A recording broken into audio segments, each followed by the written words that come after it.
fish in the sea, but I've got the foulest of the lot.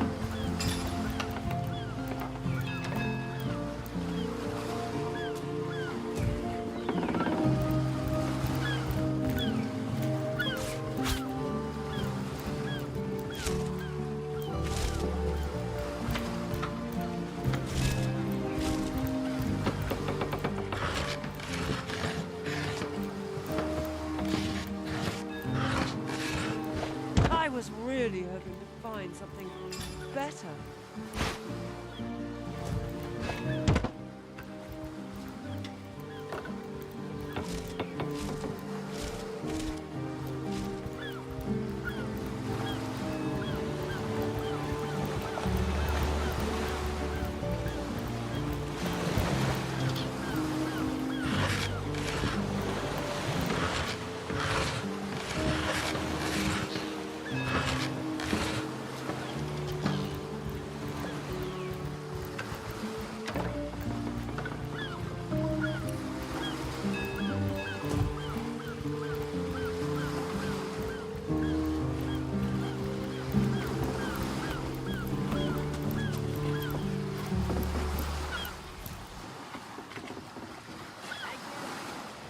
Sea air over this rock.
I've spotted something interesting.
The earth here seems to have been freshly fertilized and aerated.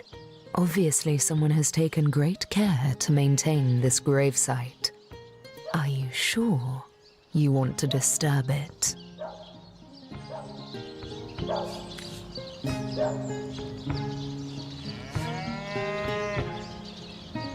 And a disgrace to whomever is maintaining this gravesite, too. You step away from the grave.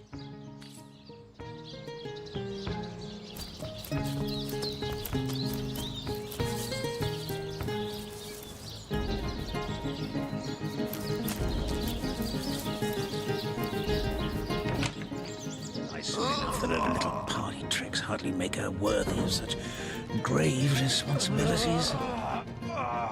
But if one were to reduce the quantity of skull dust by a percentage of 2, perhaps the stability could be increased by as much as 3-fold.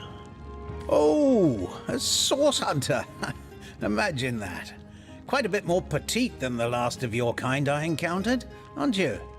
Yes, by nearly 20 centimeters of tibia, as my memory serves. But no matter. Even if it couldn't spare its heartiest specimen, I'm sure the Order sent the individual with the next highest probability of success. Yeah? Me? Why, I'm more than a little surprised you haven't heard of me. Perhaps I can jog your memory.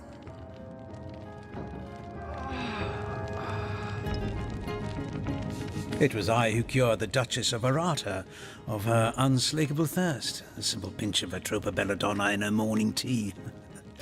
I who discovered that aging itself can be halted by a single application of Cicuta douglasii on the tongue.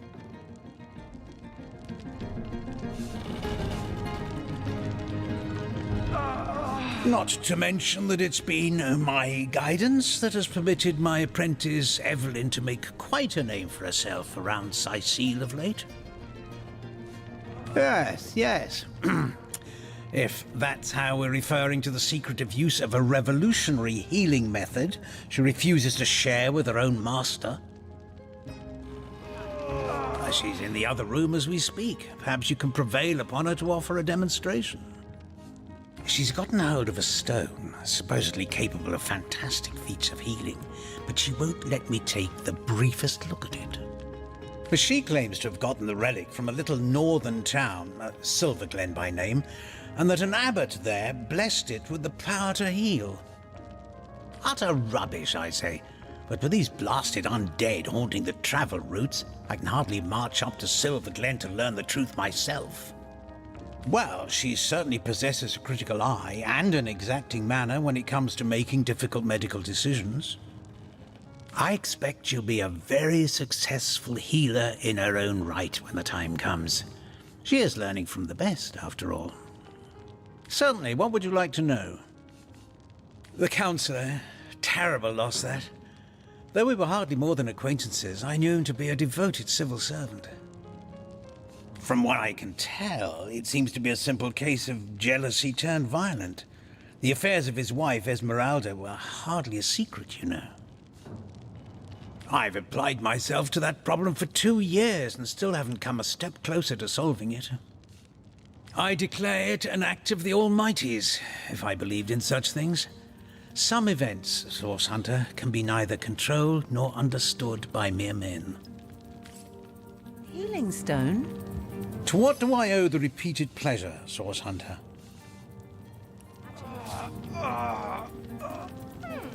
Anybody? Neither of you cares to plead for his very existence?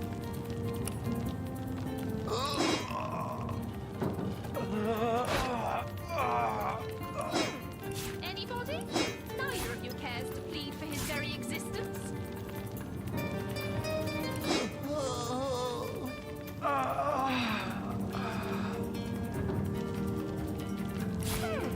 Anybody?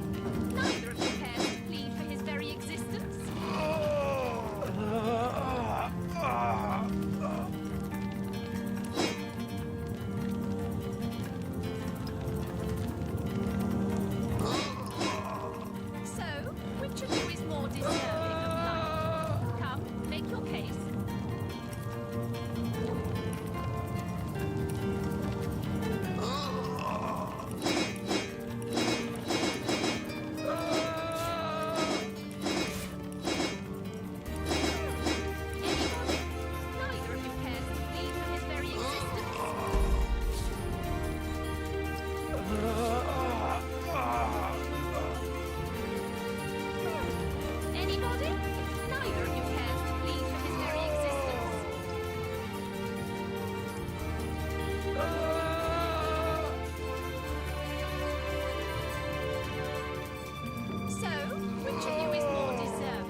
Neither of you cares to plead for his very existence.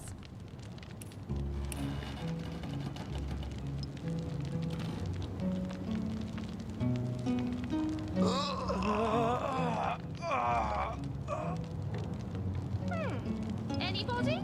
Neither of you cares to plead for his very existence.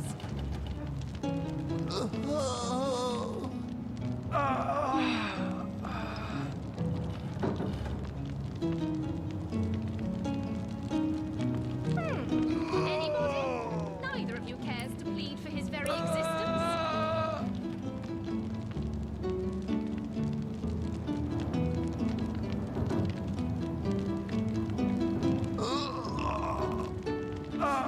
Me? Why, I'm more than a little surprised you haven't heard of me. Perhaps I can jog your memory. It was I who cured the Duchess of Arata of her unslakable thirst. A simple pinch of her trope. Not to mention that it's been... yes. She claims to have gotten the relic. Utter Welsh. The counsellor from I declare... To what do I owe the repeated pleasure, Source Hunter?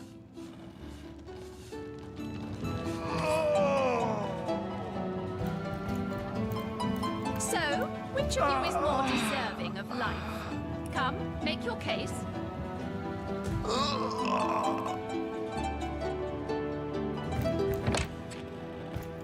Excuse me? This is a private sick room. Who in the name of the Seven do you think you are barging in here? Out, I say, right this instant. Oh, I'm sorry. It's this task. I'm just... Who am I to meddle with life and death this way? I'm an apprentice of the healing arts. Healing! But this decision feels like precisely the opposite. I have but one healing stone, you see, and 2 direly wounded men who need it.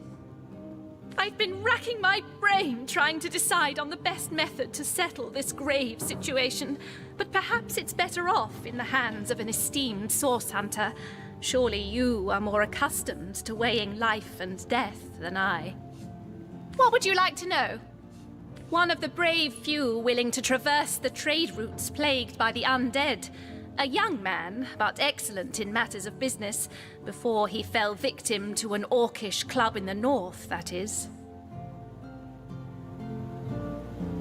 Thankfully for him, a cattle trader found him, nearly dead, but not quite so, and brought him here straight away. Quite the venerable staple of Seal, Stephen, and recently blessed with his 3rd grandchild. He was leading a crew of builders when a stray beam struck him in the temple, and only a few days shy of his last day of work before retirement, no less. Nearly everyone in Seal is familiar with Grinning Stephen, and, as you can imagine, he's quite dear to his family. You are? Ah, I thank you a million times for your help. Who have you decided should receive the heal?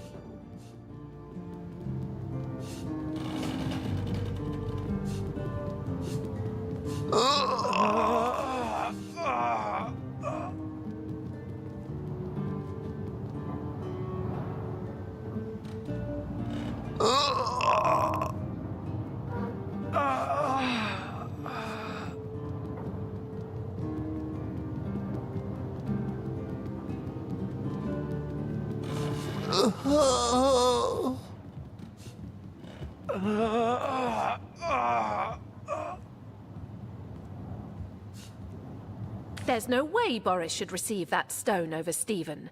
Think of Stephen's wife, his children, his grandchildren. She'll realize soon enough that her little part tricks hardly make her worthy of such grave responsibilities.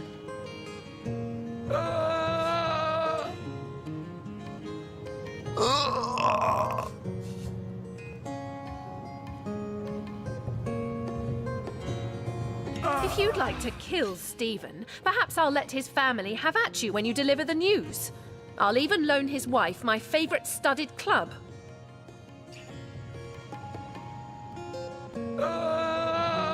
Those men hardly sound long for this world.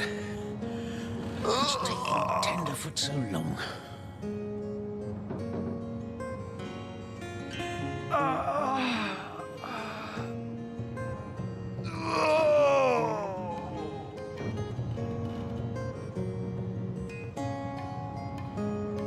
Those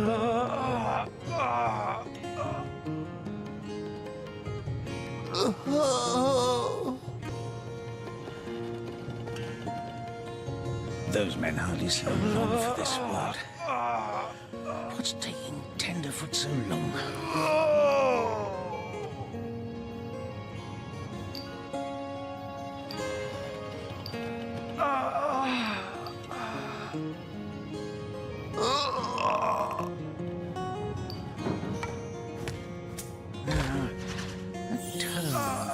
Soothing a corpse's troubled mind. Can't go far.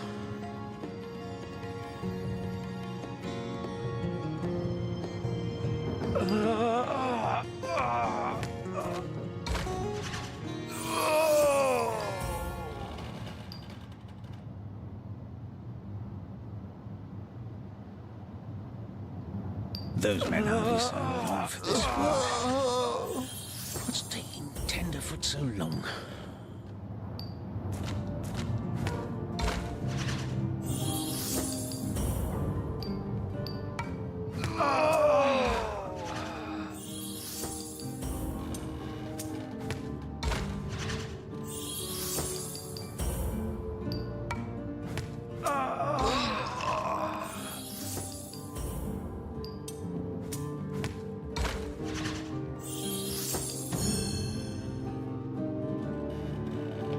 All right, we'll do it your way.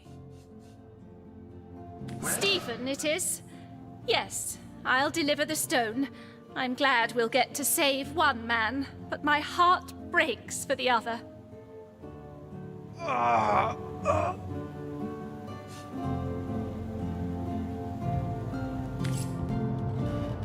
Sanct the Seven. This is highly Oh, abnormal. thank you. What is this? This lightning?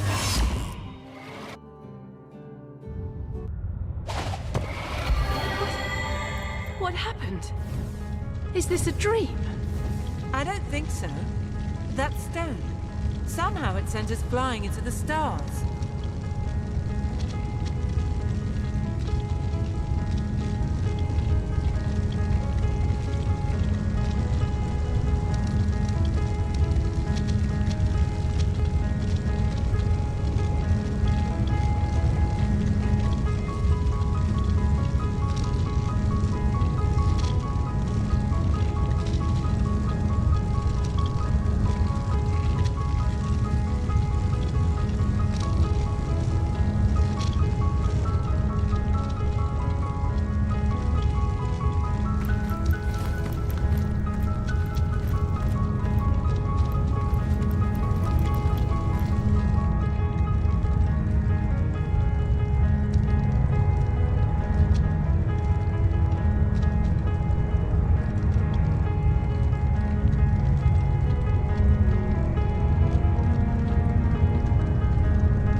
By the quill that lasts a billion words, what's this?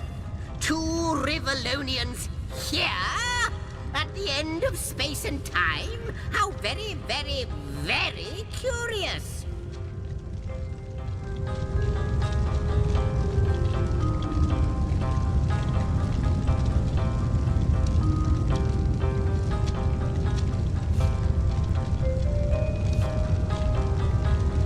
Oh, yes, proper introductions. Zixex the historian at your service. It is my job to record all that was, and is, and hopefully, all that is to be.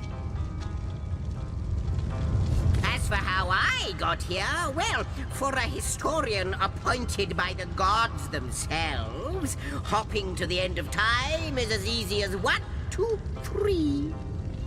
How you got here, though, that's a rather more interesting question.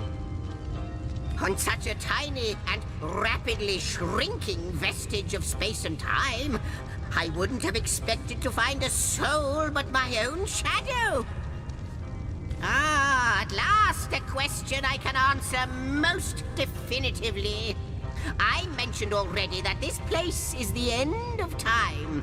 If that didn't send your heart into your stomach and your pulse a-flutter, it should have.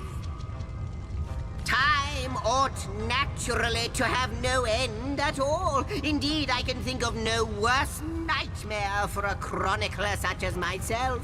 But something totally, utterly terrible has happened.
Don't tell, I always say. So go, peer through yonder looking lens and feast your soon-to-be terrified eyes on the darkness that is approaching.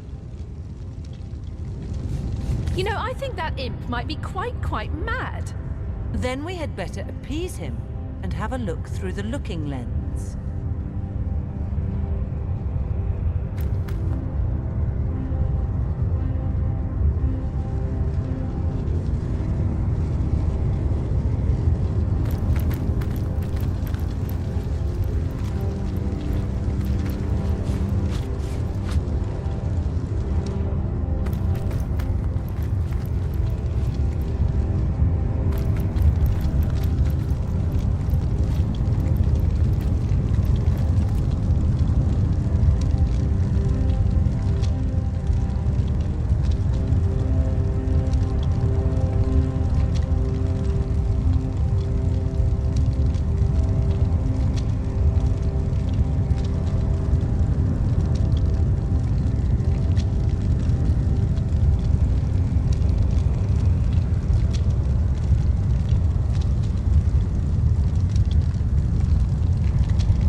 You saw?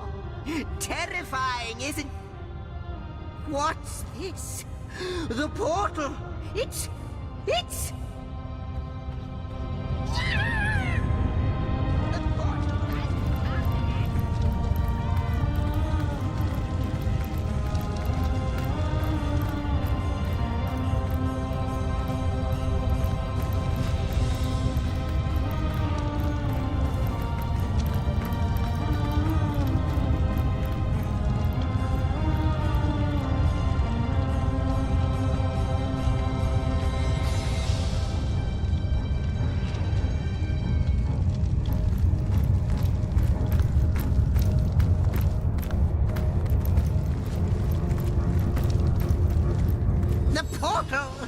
It's quite sprung to life, just like the long dormant flames that decorate this observatory. After all my waiting and hoping, could it be? You, dear stranger, you must be the key. Something about your presence here is causing the end of time to grow. The true end itself to move further away. Those torches, a light! This portal active once more! It cannot be coincidence.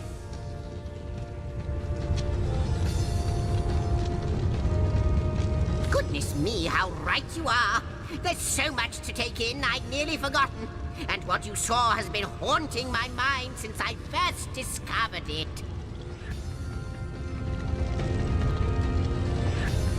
It is the void itself.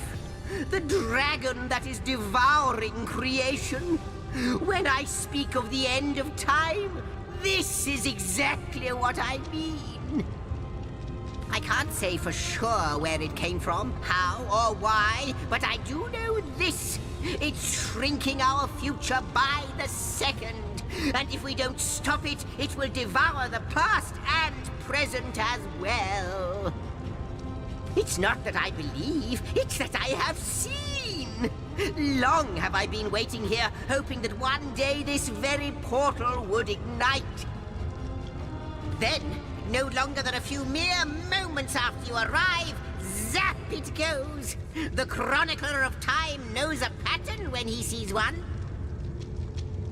Ah, though I cannot say for certain, if it is what I believe, then our prayers might well be answered.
That ever plagues your noggin might well be answered, for I believe what lies beyond this portal is nothing other than...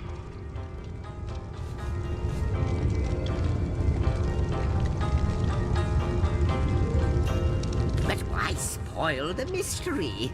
As soon as we leap through, we'll find out for certain. After you, after you.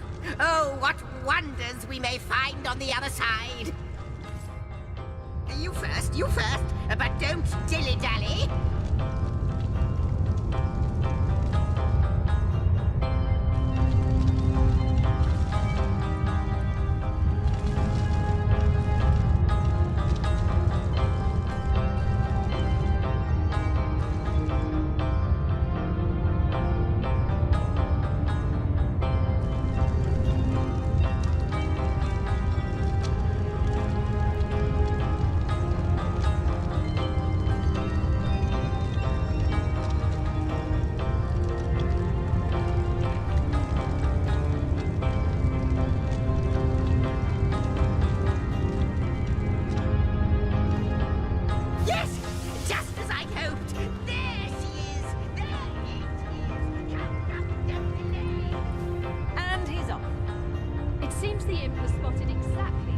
and what he'd hoped to find here.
The last chest, the last chest!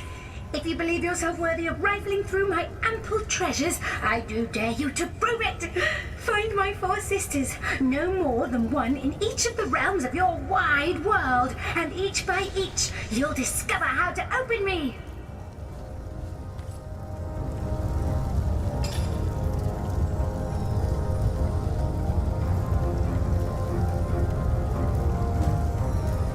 I have the last chest.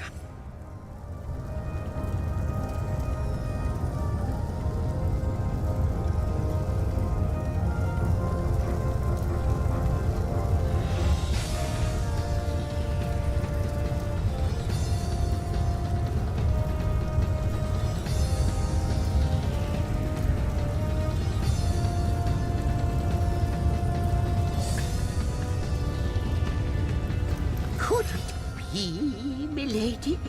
The weaver of time? Mother of history? Author of all that has ever been? Indeed, Sir Imp. As surely as you are he who chronicles all that I weave. Astounding! Unbelievable! I have so many questions for you, so much to ask, so much to say. You have brought guests, I see. Strange. Very strange guests. My reaction exactly, milady. It was their arrival here at the end of time that instigated my finding you. But why? Surely you must know. This is a question better put to our guests themselves. Tell us, How did you arrive upon this plane? If any other being in Rivellon asked me about the details of their comings and goings, I could describe them down to the minutest of details. But you are different. Of you, I see nothing. I know nothing. So please, do tell me, how did you arrive here? A stone. So, it was a stone that caused the great shock of energy that brought you here, and it infused you with new life as well. Is that so? Not like this, no. What happened to you is unique in all my work. Never had I experienced something so contrary to my nature. To weave something I had not seen, had not expected. Life does not simply spring into existence, you see. But yours has. You appeared before me from the moment you came into contact with that stone. Starstone. I now know it to be called. But, Madam Weaver, how is it possible? Do you not see all? Have you not woven all that is and could ever be into your tapestry? Like the stones, your guests are a mystery to me. I see them before me in this world, but their likenesses appeared not upon my tapestry until they revived the stone. Source hunters, it would seem that yourselves and Starstone are inextricably linked. Why and how, I cannot say, but I do believe that finding more stones will reveal to me who you yourselves truly are. Starstone is not what it seems, Source Hunter. Its true nature must be part of a greater secret, a secret lost even to me. Do you see what violence my work has suffered? What wounds lay upon the tapestry of time? Mysteries of all time, gaps in history. Oh, how they've tormented me for eons. It would appear that Starstone transforms at your touch, granting me new thread by which to mend the tapestry. Thus, it restores time itself. I see. What the void would shrink, Starstone restores. Yes, though I cannot explain why this Starstone is the antidote to the void's ravishment of our realm. If we do not restore time, if we do not discover the true nature of these stones, the void will consume us all.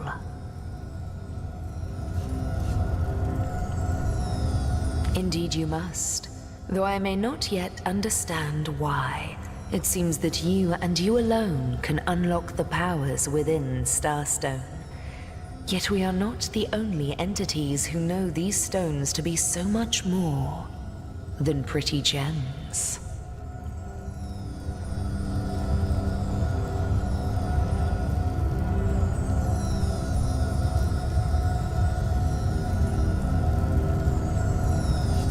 Of course, that's what they were doing. I have recorded their doings, you see. Collectors of Starstone, more and more by the day. Now I understand. They'd keep the stones from our reach. They'd prevent the mending of time. Without these stones, Hunter, there will be no Rivellon. The entire tapestry will crumble. Even this plane will fall victim to the void's insatiable hunger. That shall never be, milady. As sure as Zix comes before Zax, we will put a stop to it. First we mend the tapestry, then we stop the void. Please, our most mysterious guest, are you ready? Are you willing?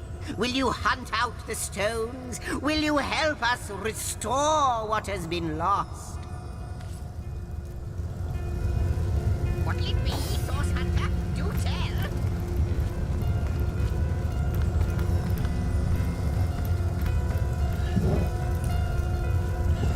What'll it be, Source Hunter? Do tell.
What'll it be, Source Hunter? Do tell.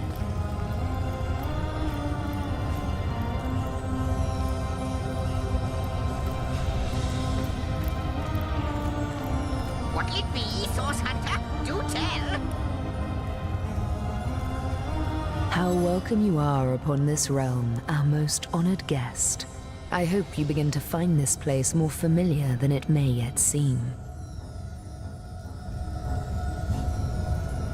In the ethereal threads of eternity, do I record the deeds of gods and men, of beasts and spectral apparitions, the drift of continents through changing seas, the rise and fall of empires, the shift of every grain of sand on every beach, the fall of every raindrop on every world, the all but imperceptible touch of lovers' hands. This and all I chronicle without fault. Except, it seems, you.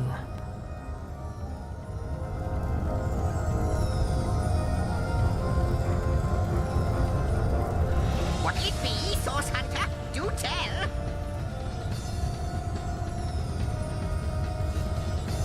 Ask, and I shall answer, if I can.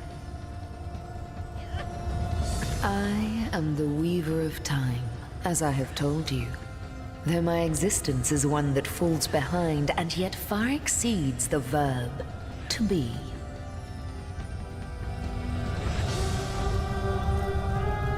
I am but what I am, and that is task. It is the same for the historian. Chroniclers both are we of the epics of eternity. Perhaps we are one and the same. Task multiplied by 2. Who has made us? I do not know. Why have they done so? I do not know. Am I the beginning? And am I to be the end? Who shall say?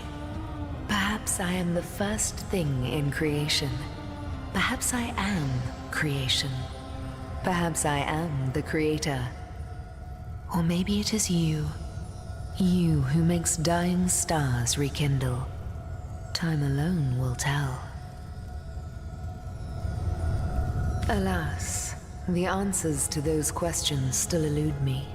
You and Starstone remain the imperfections upon the tapestry, as yet. A hidden answer lies behind this veil of inscrutability, though, for the link between you and the stones reveals that your destinies are intertwined. I believe that Starstones will not lead you to new places of wonder only. No.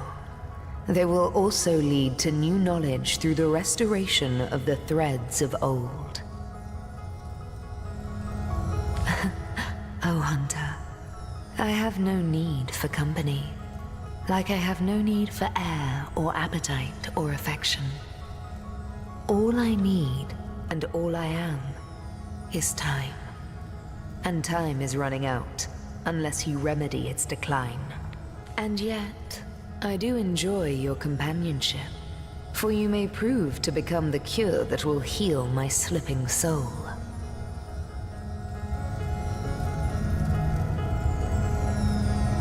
Quite so.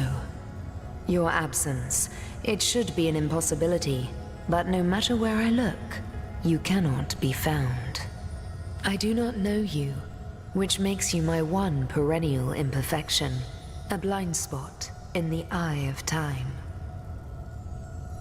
But perchance I may be cured of this blindness. Perchance the blemish may be undone, and time can be redeemed. What it is but a seed bereft of sun and water. What it could be, that is what the Starstones will tell us. What it is but the end. What it could be is the end of ends. I reside in another realm altogether. But ever since the end of time appeared in these deep dark skies, I materialized here, as if forced to watch the one thing that is unwatchable, unendurable. A thankless task that you may yet free me from forever. I think that perhaps you can redeem time, because you create time. Indeed, you have set in motion an event I no longer held possible. Know that no longer I did weave. I sat here at the end of time and watched on as the void frays the fabric of time like a terrified god that fears the offspring of his own creations. But suddenly there was you. You who stirred the life within the stones. These stones, children of stars, they place new ribbons along my fingers like phantoms out of time. New threads emerged, and I began to weave anew. Starstone gives me new strands to braid into the tapestry. And because you give Starstone energy, it seems that you are creating time. These Starstones, please, seek them so that time may yet be mended. Please, for the sake of all that lives and all that loves, seek them so that the void may yet devour itself alone. Come, come! I got something for you if you're up to the challenge.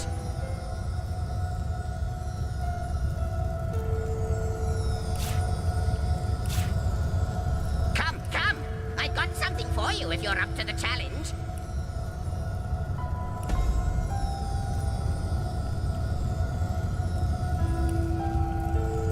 What do you think, Source Hunter?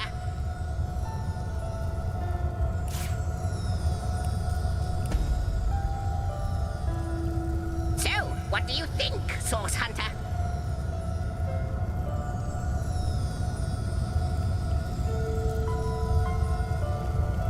What'll it be, Source Hunter? Do tell!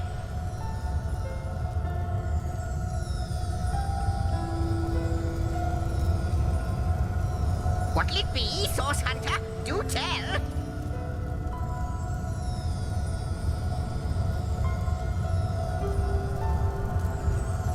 So, what do you think, Source Hunter?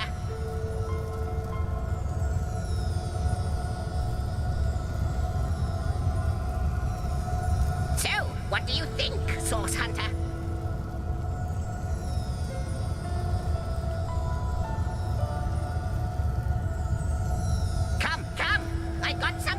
know if you're up to the challenge.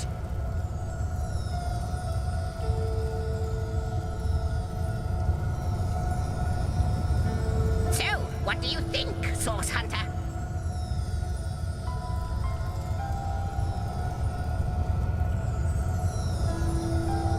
What'll it be, Source Hunter? Do tell!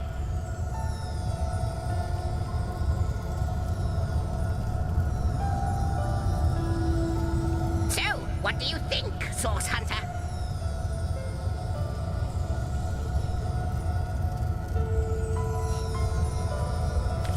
What'll it be, Source Hunter? Do tell!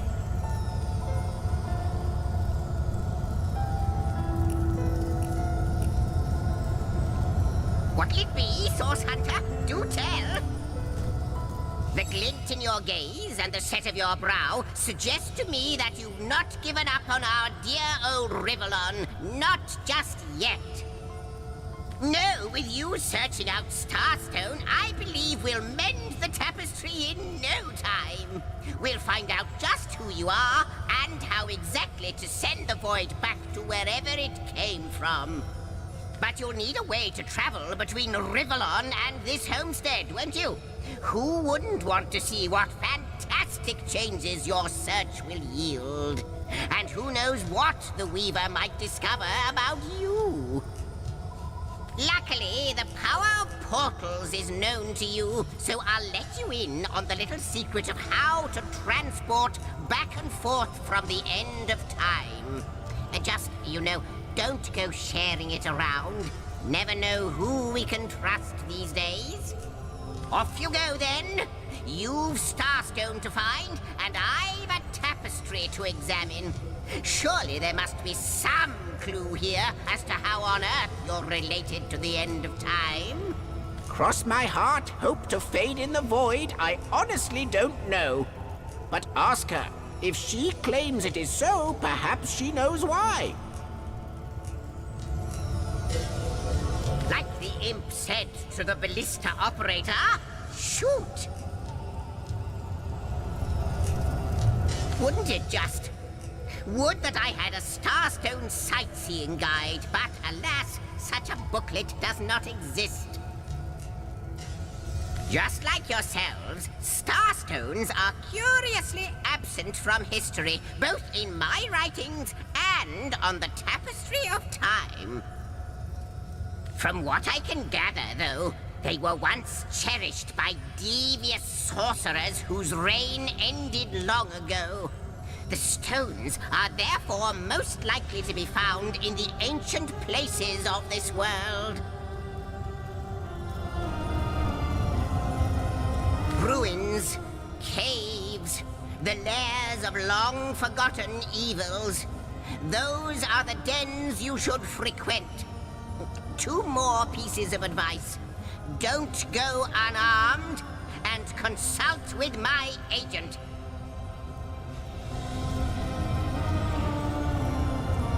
Neither do I, but the mere fact that activated Starstone has set the Weaver of Time weaving again more than implies that it and the Void Dragon are natural enemies.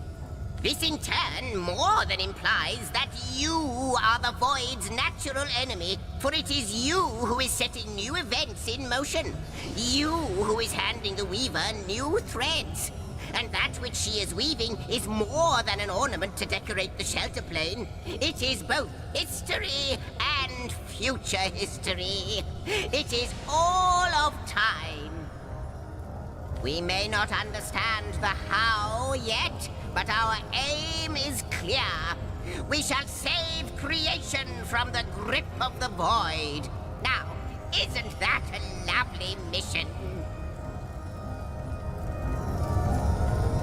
Oh, I don't know if I'm more than those things per se, but having been given a divine mission does have its perks. Old age can't touch me, that's one.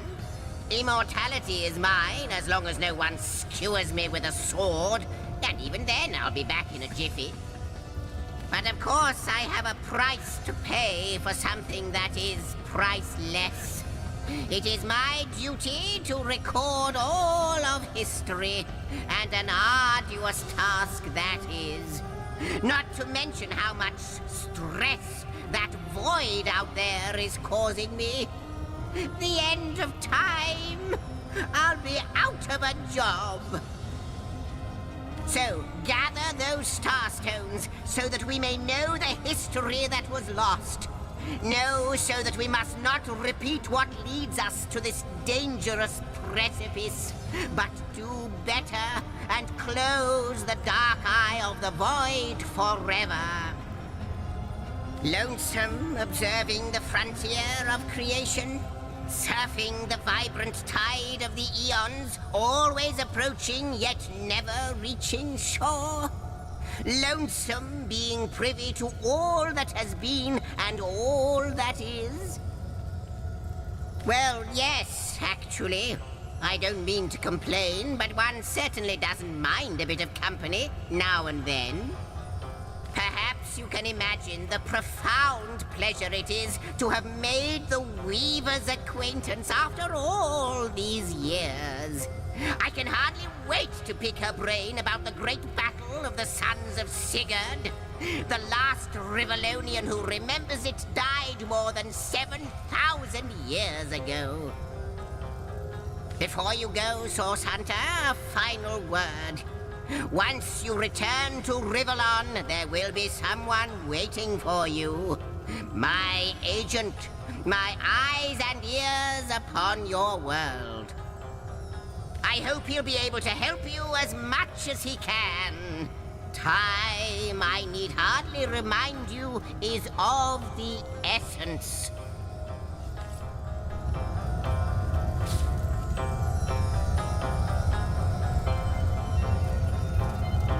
The Lady of Time, the Weaver of History. I am your biggest fan, dear lady. Could I get your autograph? It shall be my pleasure, Sir Imp. I'll embroider it in the first volume of your all-encompassing chronicles.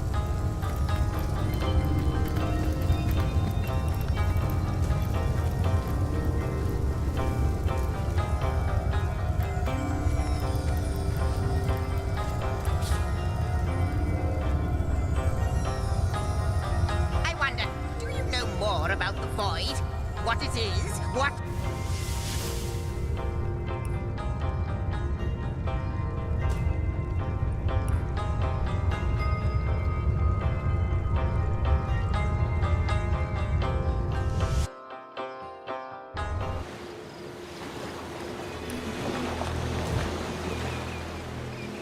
Source Hunters, I welcome you once again to the realm of Rivellon after your travels through the chasms of space. Nice to have found a shelter, wouldn't you agree? Where you can come to no harm. I know the imp historian has told you about his agent on Rivellon, and that agent is I. So now that you know of the alliance between me and Sir Zigzags, let us turn to the business at hand. Starstone.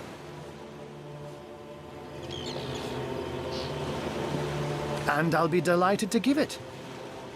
Dark webs are being woven around these parts, and it is my firm belief starstones are the flies the sorcerer's spiders are trying to catch.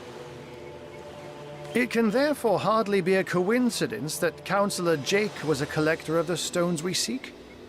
His foul murder and the plight of dying time must somehow be interconnected. That means the task you have been given remains crucial. Find the assassin that did away with Jake, for you're bound to stumble upon Starstone along the way.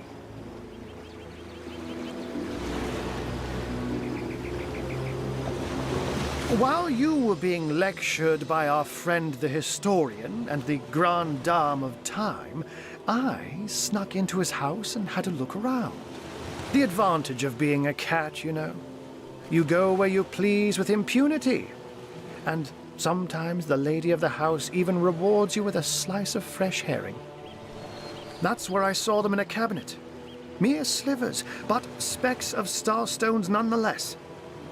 They lay there, silent and innocent, though bloody murder may have been committed in their name. Don't we all long for a sanctuary where our worldly troubles can be held at bay? A bed or a basket so snug it becomes, in a word, safety. But perhaps I speak only for myself, not for veterans such as yourselves that by necessity call any patch of ground they rest upon home.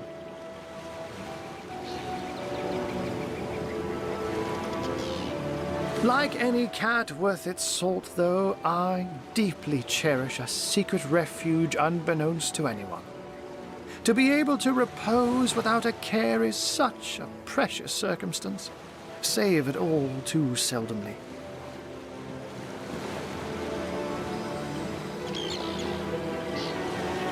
Let me phrase it like Zigzag's might. A universe without time is like a pen without ink. A pointless instrument stripped of the potential of creation. It is void. It is death. It is nothing.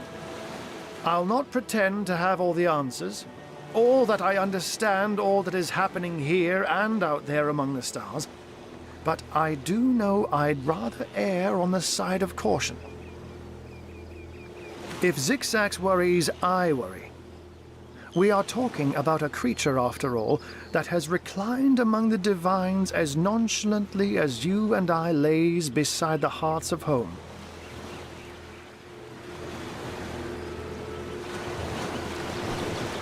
I met him first, a long time ago, out in the wastes of Youthful Gore. He wondered aloud what on earth a cat was doing out there in the scorching desert, then shared what little food and water he had with him.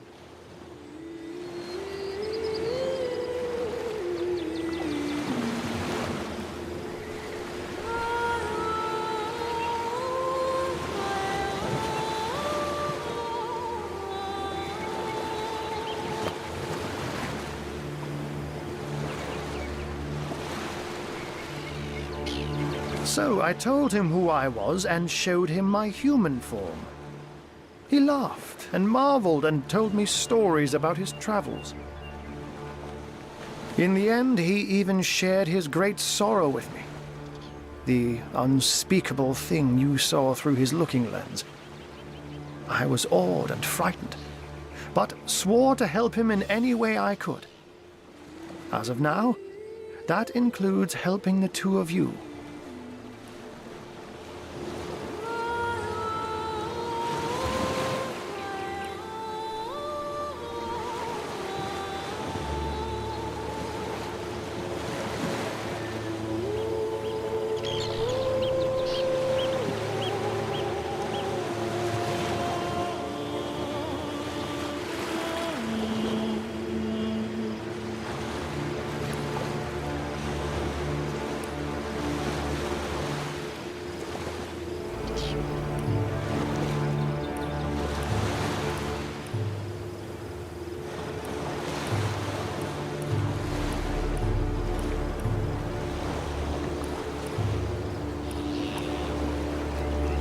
Oh, before you go, here, take this teleporter pyramid. A handy toy indeed that Zigzag asked me to give to you. You'll need the other one too if you want to make use of its powers, but alas, I seem to have misplaced it. Don't worry though. Use this one here and it'll take you straight to its twin.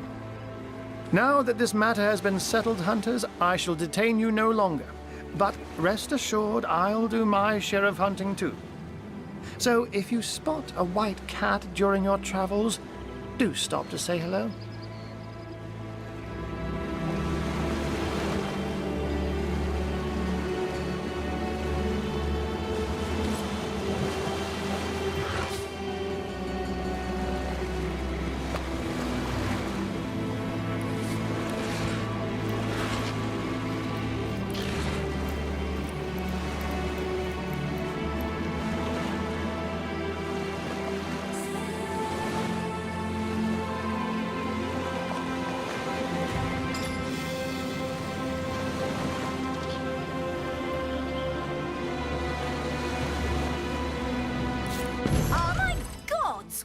going on here? First I have to shoo away a creeping white tomcat, and now there's a perfect stranger in my bathroom. Get out, will you?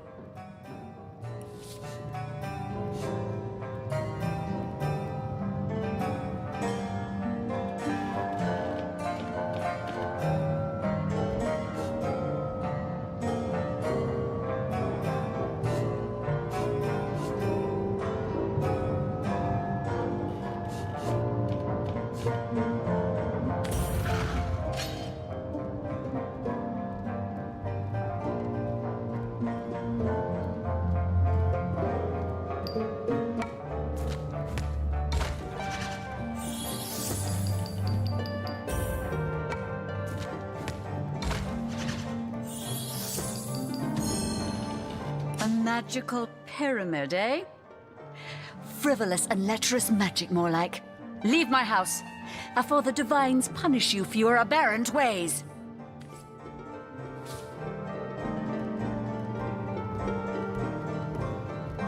Out now, if you please. This room is private.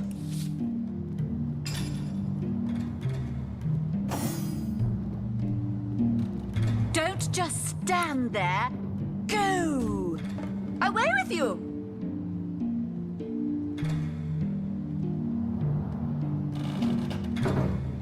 What are you still doing here? Begone! What do you think you're doing?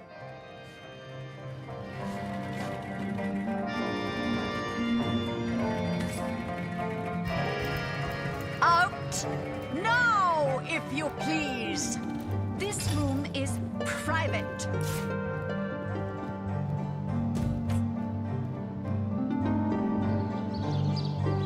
Just stand there. Go.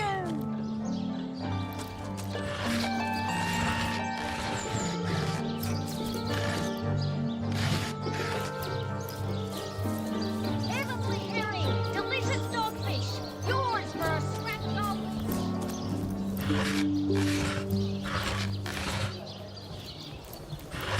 Lay the big cheese on your block with a wheel of the good stuff.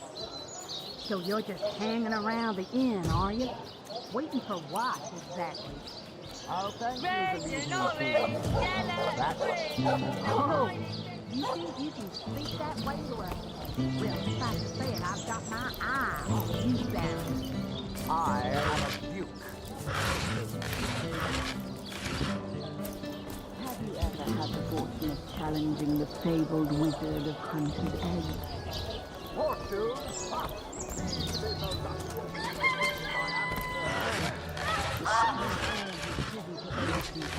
I feel cold.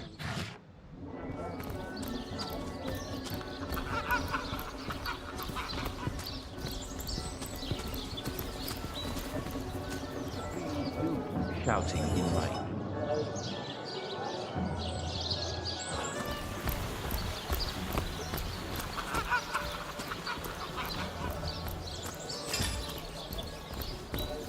Say, no one's around. You wouldn't raise a fuss if I, borrowed one of these fish, would you? Borrow, indeed. I'll sooner meet a cat wizard than see that merchant repaid. Come now, I'll be good for it, I swear. Oh, my story's tired by now. I was happy enough, prosperous enough, before these lean times around Sicil began. Still, that doesn't waive a man's need to eat, you know. I never would have dreamt of resorting to petty theft during better times, but what choice have I got now? If it's steal or starve, I'll choose steal. So what do you think? Should I snag a fish?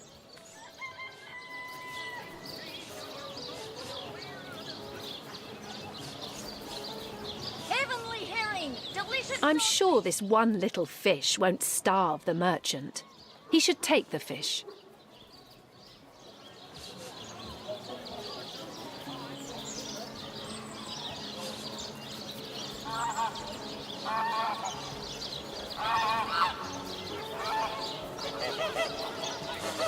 Heavenly herring, delicious dogfish. Yours Whether the merchant loses a fish or this man goes hungry, someone will suffer in this equation.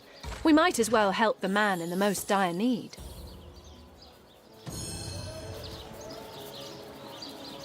No, we'll do as I say. I suppose you've got a point. Another day, another rumbling belly. Never fed a hungry man, you know. Lucky find!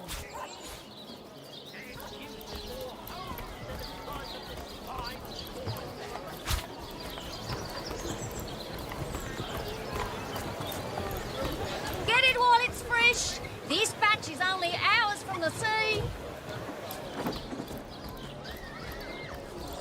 Not in the mood for cheese. You there! A moment of your indulgence, if you please. You are the source hunter, are you not? The hero the whole of Sicil is abuzz about. The talk of the town. The juiciest grape on the grapevine. Such a pleasure to meet you. A delight. No, scratch that. It is so much more than a delight. It is an intervention of fate. Yes, that's it. Fate has put me on this very spot, so I may tell you all about a most intriguing opportunity indeed. Mendius, at your service. What is my profession? Well, I'll tell you what it used to be, and that is a man of medicine. But what does a man of medicine do but mend what has first been broken? I saved lives, to be sure, but today I change them. Oh, it's not merely an opportunity. It is a once-in-a-lifetime chance to become better. To become the full extent of the promise that is locked inside of each and every one of us. So first of all, let me ask you this question. Do you like adventure?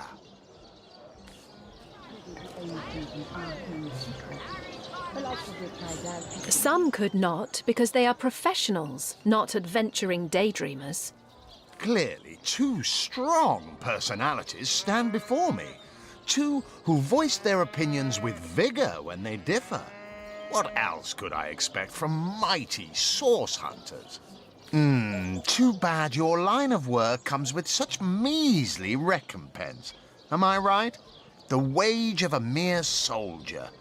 Now, between you and me, tell me truthfully, don't you sometimes wish you could earn more? And I can't say that I have. I'm content with what I have. Well, don't quarrel about it on my account. Still, if a matter is divisive, it is divisive mainly because it is alluring. And riches are so very alluring. Even so, my friend, matters of a pecuniary nature aside, what is life without variety, without spice? To be a source hunter must get frightfully dreary sometimes. Am I right? All those orders. Investigate this, retrieve that, and at the end of the day, what do you have to show for it? Wouldn't you prefer to call your own shots? Be your own boss?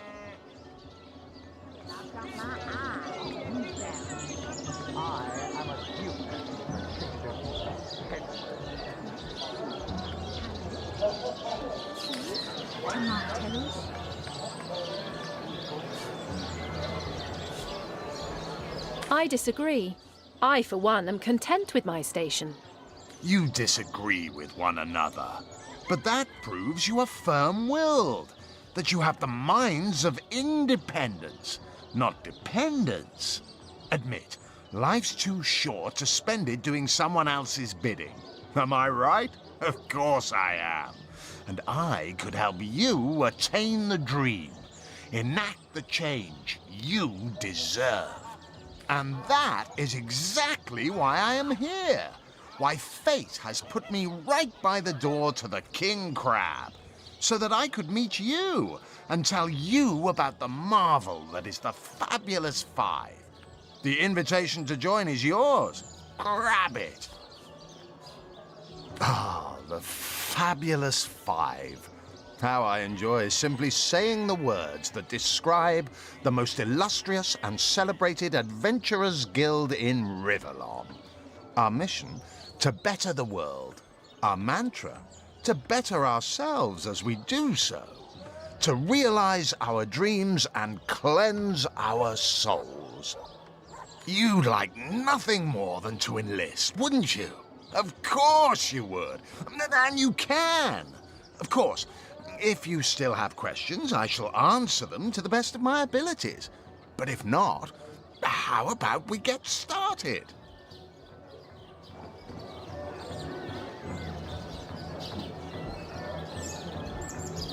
Whatever happened to that cougar? What a gem of a question.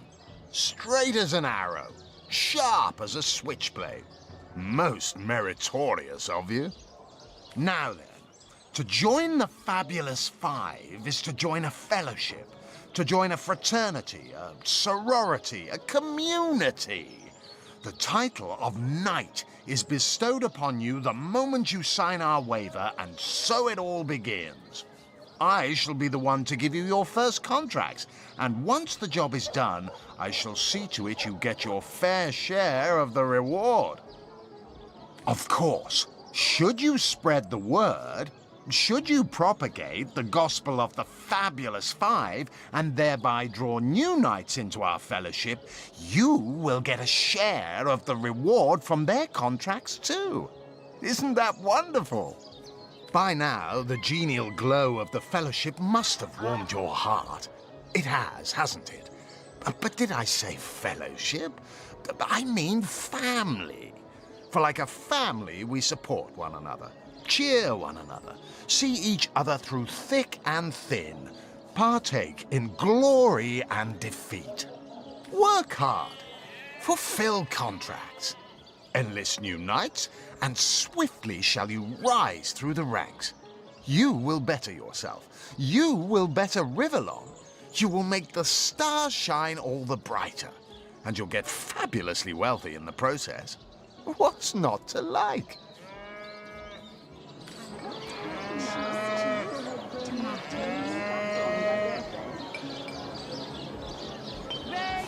They call the undead a problem, my friend, but those who know the ways of the Fabulous Five see no problems.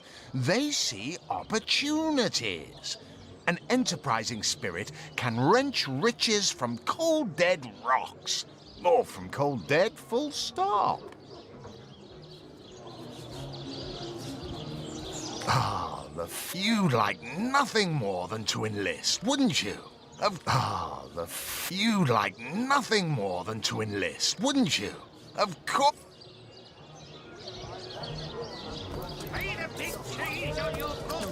Hanging around the inn, are you? Waiting for what, exactly? I'll thank you to leave me be. Back, demon! Back, or I'll... Well, what's this? Oh, Medora, you lummox. 1,000 pardons, comrade. This old bear's edgier than a dodecahedron these days. I'll tell you, it sure does me good to set eyes on another of our order. From Academy West, aren't you? Give Captain Wartruce my regards next time you see him. You wouldn't. I trained up in Academy North, after all. We don't cross paths with you Westies all that often, but it's always a pleasure when we do. Medora's the name. Retired, or so the Order keeps trying to tell me, but never out of commission. My hand to your cause and my sword at your side. Heavens hornets! That's quite a story, comrade. And come to think of it, one that might concern you.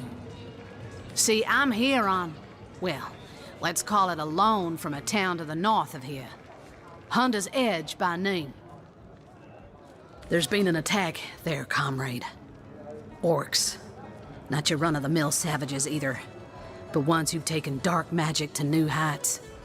What they want in Hunter's Edge, I can't say, but it's my responsibility to send them packing. preferably with their horns in their suitcases and a knee-knocking fear of ever crossing paths with a sauce hunter again. I came south seeking the Legion's help, only to find it tied here in Sicil. They don't have a spare soldier to send northward, and even in my finest form, I can't clear the place of that many orcs without backup.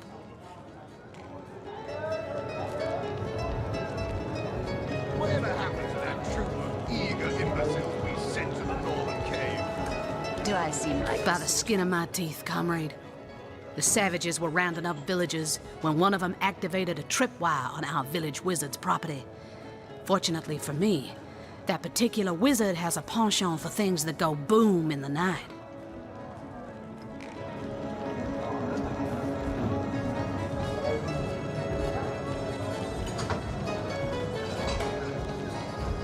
I managed to wrench free of my captor's grip and flee toward the forest. He pursued me for miles, but I'd lost him before I made it into the Sicil hinterlands. Have you ever had the fortune? Well, comrade, I hadn't thought of it till you tapped my shoulder just now. But perhaps that's where you come in. I need a contingent I can trust if I'm to take back the town. And the way I see it, you could use reinforcements here in town. I've been scouting Sicil for some time now, and I believe I've sussed out sufficient intel to help solve the murder of the Counselor. With our minds and swords in tandem, we'll make short work of the perpetrator.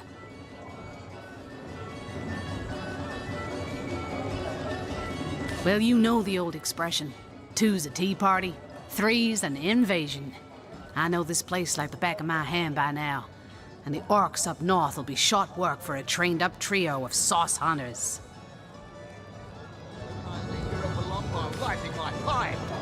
Oh, careful now. Your head's growing more swollen than saffrons, I dare say. Another source hunter on the team will make us all the more formidable against this wicked magic. Welcome aboard, Medora. That's the spirit. Listen closely now. Do you hear it? That's the sound of every orc and sorcerer in a 100-mile radius shaking in his wee boots.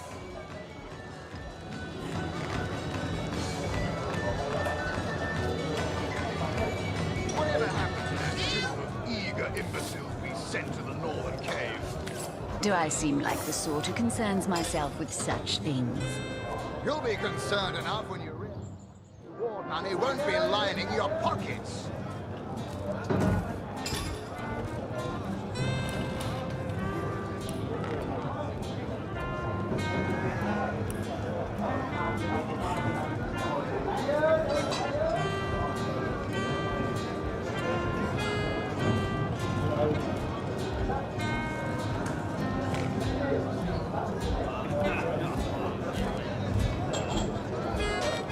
Tell me, Alistair, have you ever had the fortune of challenging the fabled wizard of Hunter's Edge?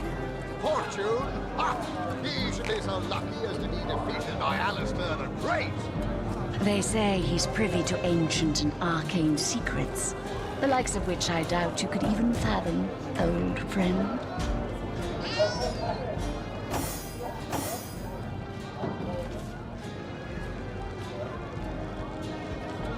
Ah, hello. I suppose you're here to viciously interrogate me for information I don't have, like our noble Captain Aureus before you. I am the Duke of Ferrell, though I suppose my name is in the mouths of enough ruthless gossipers that you've heard of me by now. It's very tragic news. I won't posture and say that the Chancellor and I were anything near allies, but I truly never wished the man harm.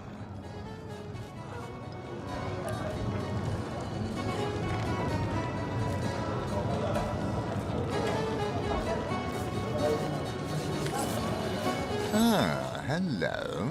It's very tragic news. I won't posture and say that the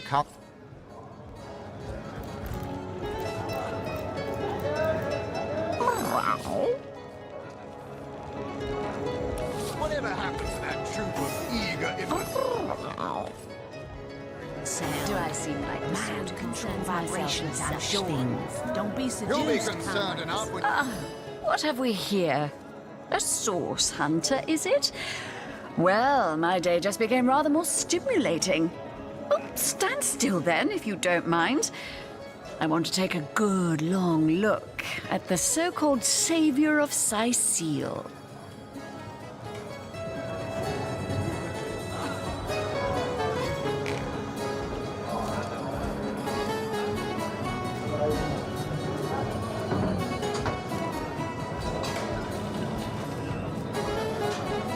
Tall as an elf, strong as an orc, but your face, quite classical, isn't it?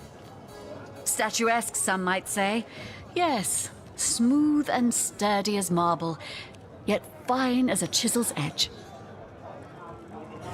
And my word, what passion burns from your eyes.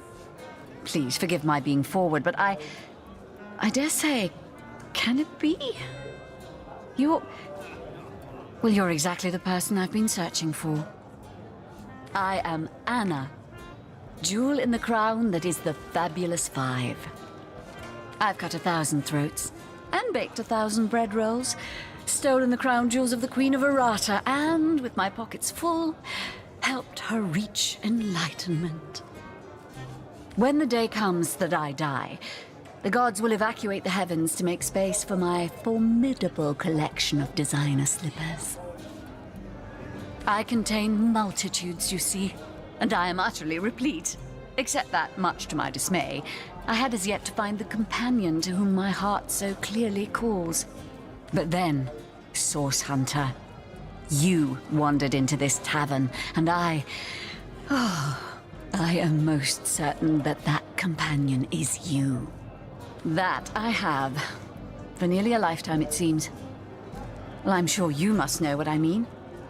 Like existence itself lacked a significant component? Like if you could only fill a certain void, could connect with the right body, the right spirit. Together you could uncover new and thrilling vistas. I believe I have found that component, that body, that spirit within you, Source Hunter. Come. If ever we are to be united, we must truly entwine our fates. We must link our causes forevermore. Yes, you must join the Fabulous Five right away, as soon as time permits. Together, as a team, we'll explore the boundless realm before us. We'll uncover fate, inch by inch. Yes, I am part of that band of valiant heroes. And ever there must I remain.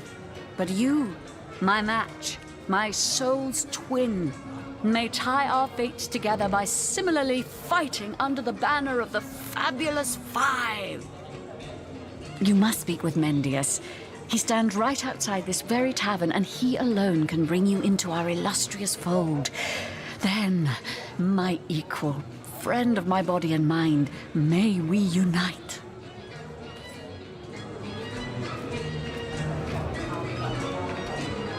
Tell me, Alistair, have you ever had the fortune of challenging the fabled wizard of... Sorry, I've run out of signed handkerchiefs. An Alistair keyring, maybe. In any case, make it quick. You're not the only fan who wants some of my time. What do you mean, not familiar? You expect me to believe you've never heard of Alistair the Almighty? Why, I'm only the most famous wizard this side of the Distus. Although, it'd be worth checking the other side too, just in case. And don't forget, I'm the most eminent member of the Fabulous Five to boot. Surely you already know we've been voted the most influential adventurers guild by SideQuest Monthly, 3 years running. Your interest is piqued, I see. I'd suggest you have a chat with Mendius outside. He's in charge of recruitment and other such drudgery. A word of warning, though, we only accept the best and the brightest. By the looks of you, I'm not sure you'll make those nasty beasts are hardly worth my time. Though I suppose I'll step in if none of the recruits manage to prove adept enough to handle a few skeletons.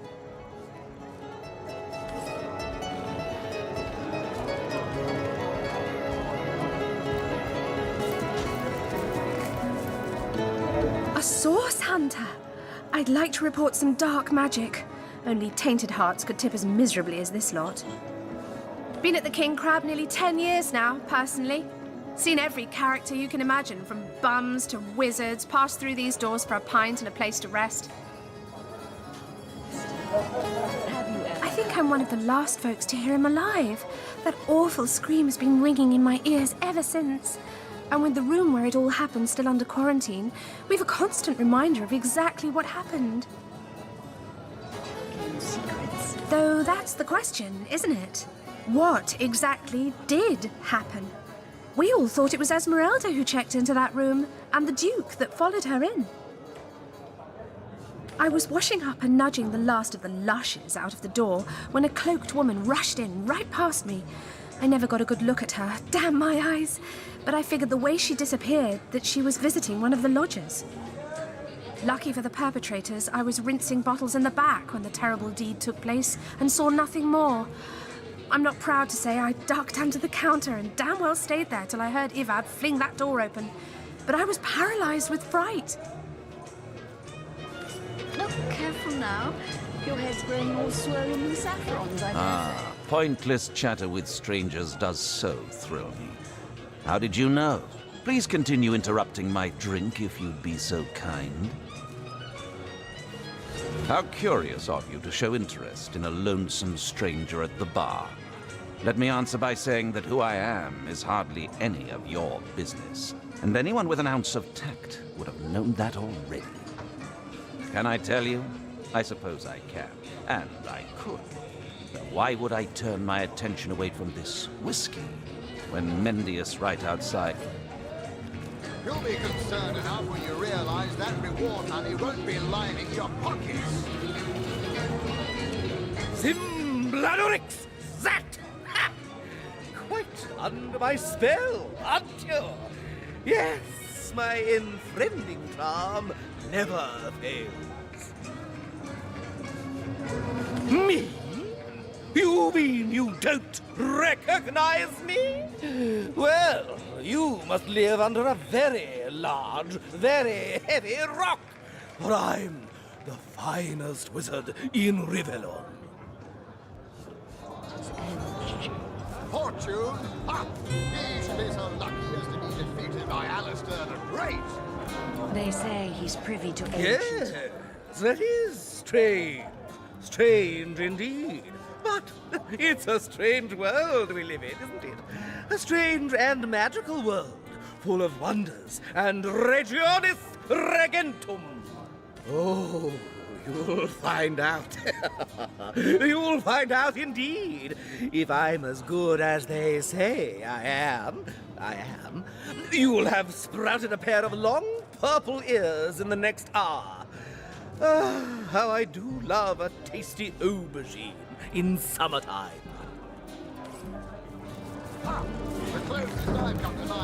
Hearty welcome to the King Crab Inn, and a pleasure to have you.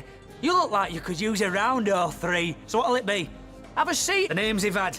Pleased to make your acquaintance. I've been offering the weary travellers of Sicil drink and rest for nearly 2 decades now, but the King Crab's older than that by a long shot. All you see before you is the manifestation of my great-grandpappy Horatius Dungeness's noble vision. Beer and naps for everyone, no questions asked. Well, between you and me, things have been rather slow since the, incident.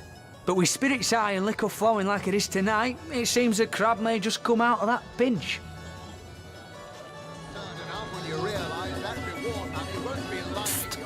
Mind if we keep our voices down over that sensitive subject? Death and dark magic ain't exactly great for business, you know. That room where it happened, it was rented to a certain woman, though I regret to say I can't say exactly who. This inn isn't in the business of asking many questions, if you know what I mean. She came heavily cloaked, but paid the full sum in advance. I was used to such transactions after many similar concerning a certain Esmeralda. Figured this were just more at same. I saw one other figure go into the room that night. Someone tall, built broad like a man, but shrouded the same as she. Again, standard practice for Mrs. Councillor and her visitors. I was startled awake by a horrendous hubbub shortly after midnight. I jumped up and grabbed me grandpappy's machete, bleary-eyed and awash in fright. By the time I burst into that room, it was horribly silent. There was only Jake on the floor, dead, surrounded by what may as well have been a battlefield. Whoever done it has escaped through the window, but I saw nary a soul when I looked out. You can bet I hightailed it to the Legion barracks faster than a jackrabbit after that. Careful now. Your hair's growing all swollen. Councillor Jake, that poor man. I knew too much about his affairs, you know. Never figured it my business to say anything, but after all that's happened, I wonder if that weren't a grave mistake. Esmeralda's longest-standing lover has the audacity to remain lodged at this very inn, you know. He's called the Duke of Ferrell, a high title for a low man. If you haven't yet asked him about Esmeralda, I'd recommend it.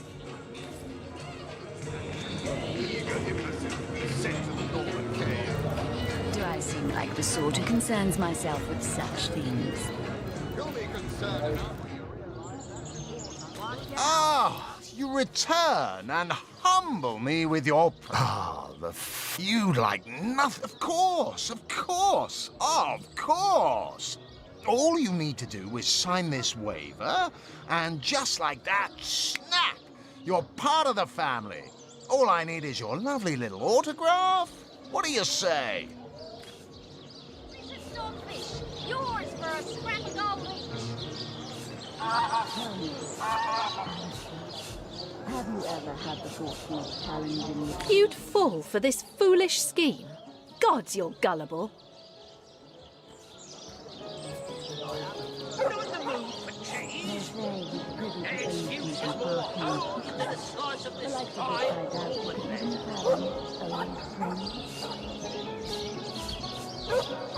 I'm not going to join some freak show, and neither are you.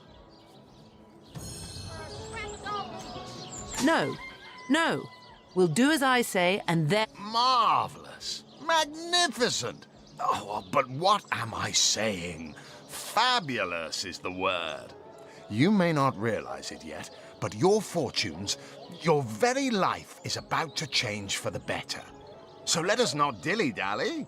To business. Your first assignment is ready and waiting if you're ready and willing.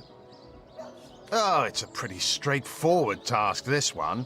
Now, in this town dwells a wizard. Ahu is his name, and he's a frightful eccentric. Scientific type, you know the kind. Favors reason over faith and all that. Not Fabulous 5 material, him.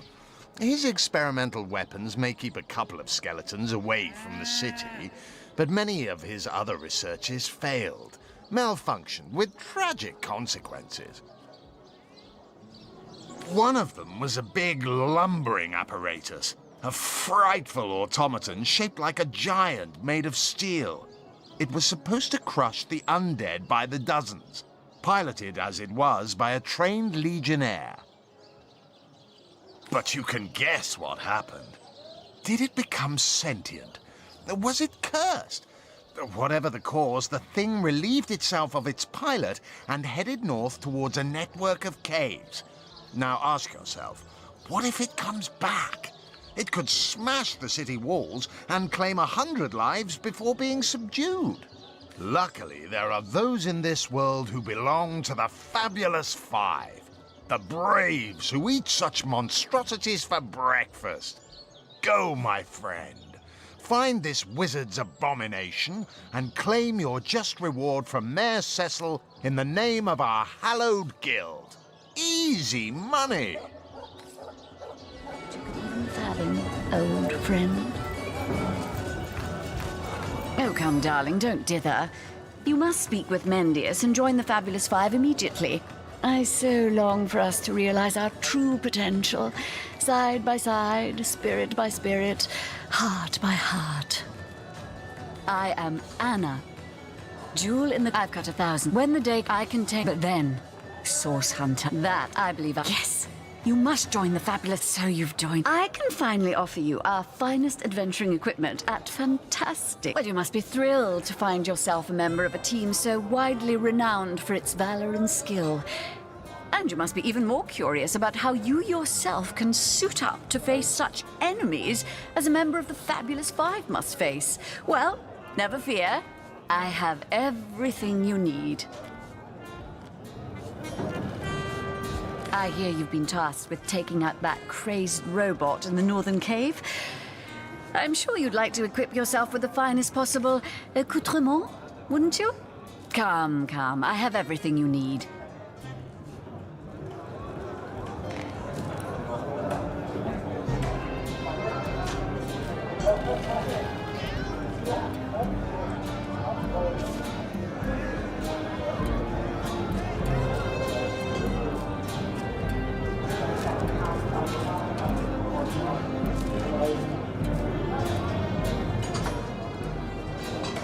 Oh, darling, that was so long ago now.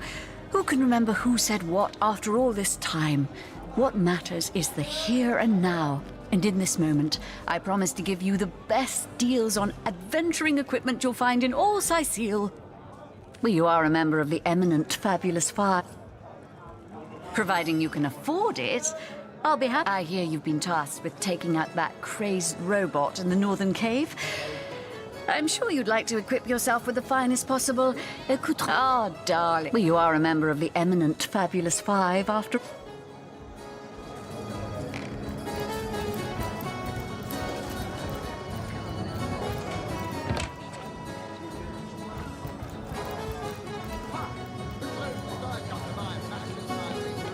Greetings, traveller.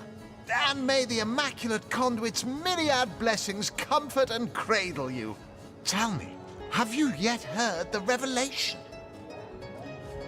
You mean you haven't heard? Oh, what fortune that I may share the goddess's salvation with one who has, as yet, been lost. Steel yourself, friend, for your mortal spirit could be forever transformed from this moment forth. The conduit, our link to the goddess herself, has given us a special gift, and the gift is thus. By following her instructions and becoming initiated into the one way, we can each of us live on for a span greater than the number of stars that twinkle within the goddess's right eye. What's in a name, dear friend? For we all begin equal in the conduit's eyes, and only through great deeds may enter into her inner ring.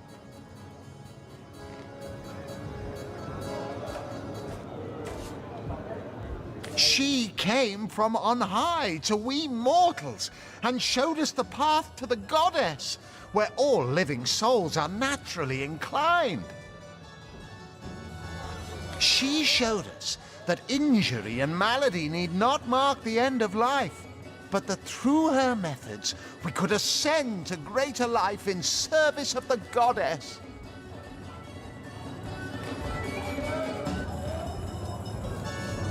Ah, for this hallowed information, you must seek an immaculate chapel. Go north, friend, through the forest and into the town of Silverglen, where all may be revealed. There, among her followers and friends, dwells the goddess's ecstasy, her one way. Go on the path to the righteous, my friend. Forget not that the conduit has great plans for you.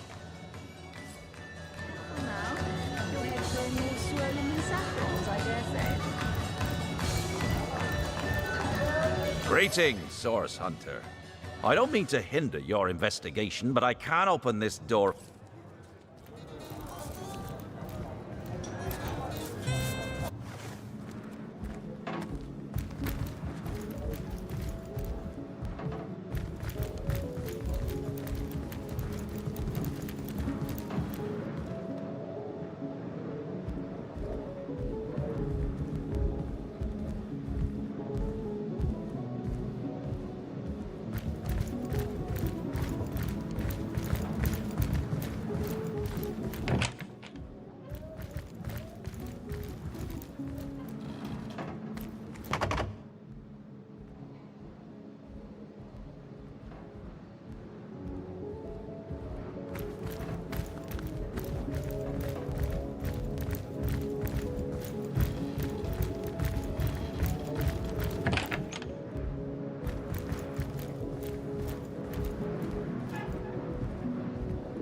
Move along.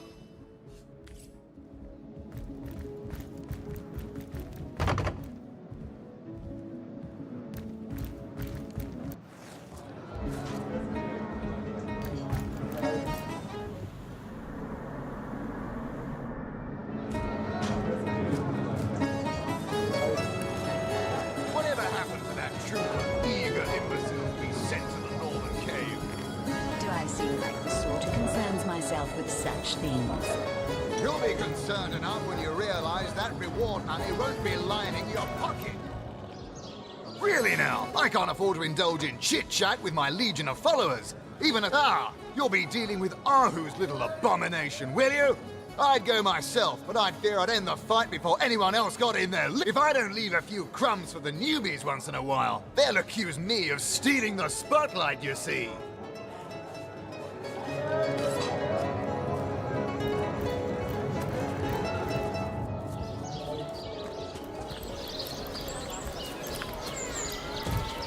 Not in the mood for cheese. That excuse is more holes than a slice of this fine almond Potions to bemuscle you.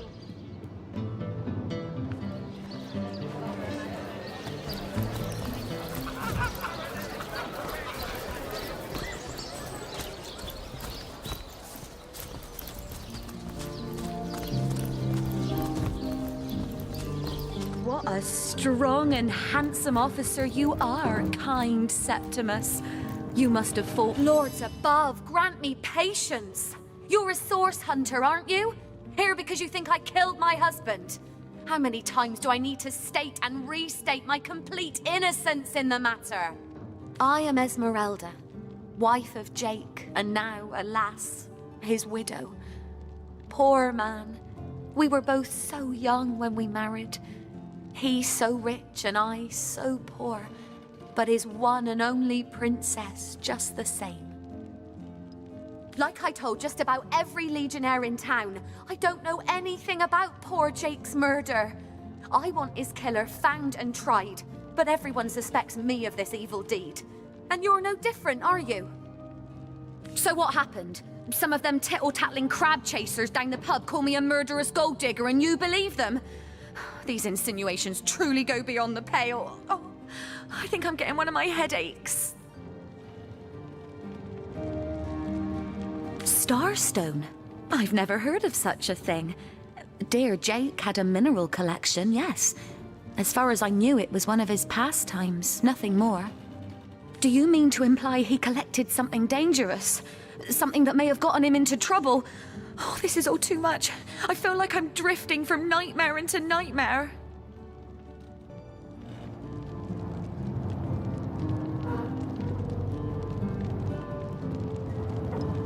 Well, what do you want to know?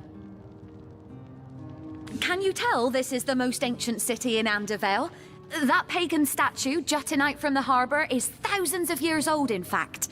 If an orcish cannon damages any of the ancient structures, there'll be hell to pay. Praise be that Arhu the wizard has the wits about him to build these newfangled weapons of his, or Sicil would have been the very throne of decay by now. Because of him, life here is almost bearable again, despite the walking dead. Though it's rather eerie and perplexing at the same time to think about how quickly one adjusts to the great dangers when a handful of guardians holds them at bay. She seems to be quite adamant about her innocence. We'll need to look for evidence if we want to prove she actually did the evil deed.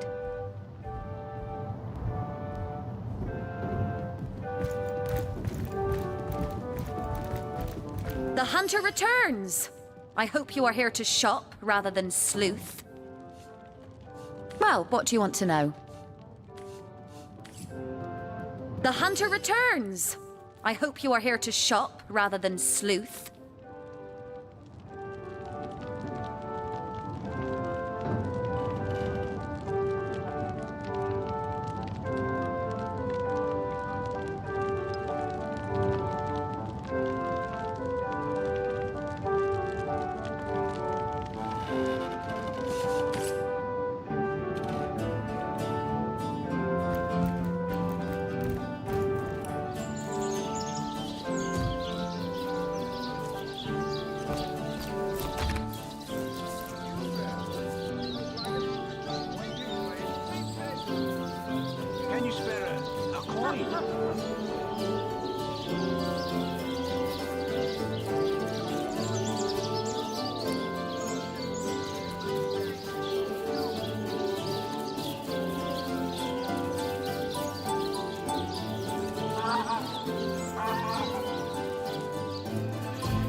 Run! Come on! Can't you hear the stage calling you? Ah, cruel fortune.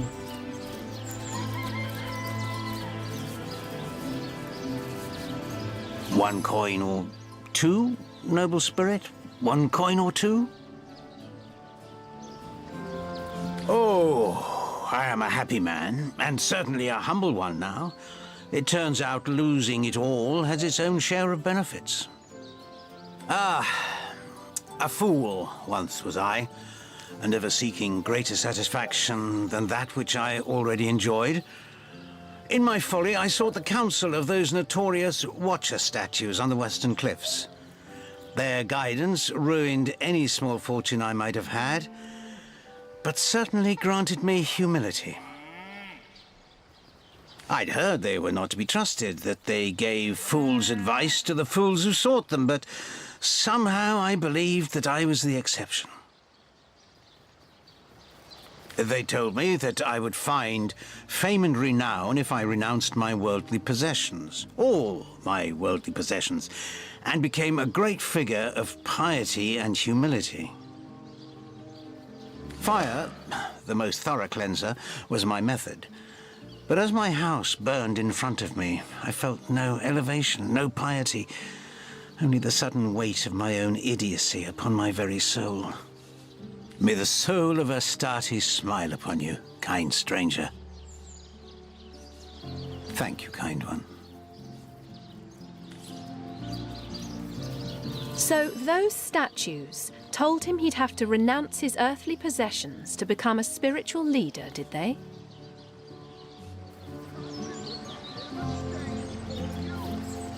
Some of the richest people in the world are also some of the most miserable. Gold can purchase many things, but neither joy nor wisdom are among them.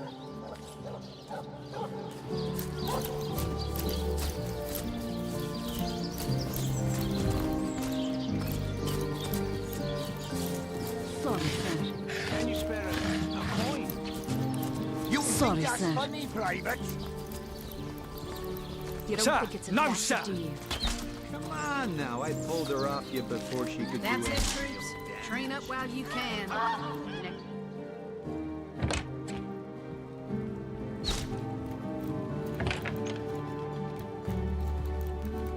What have we here, then? A so-called source hunter, eh?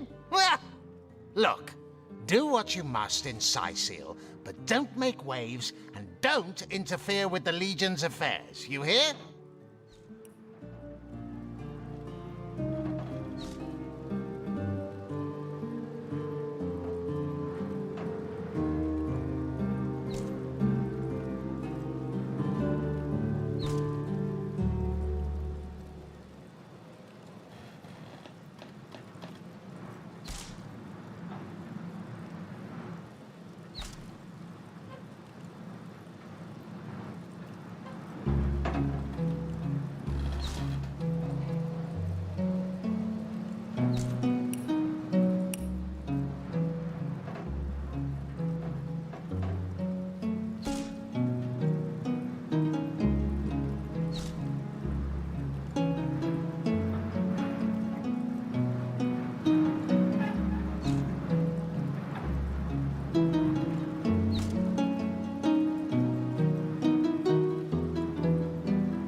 I'm Captain Aureus, if you must know, leader of the Legion in Sicil.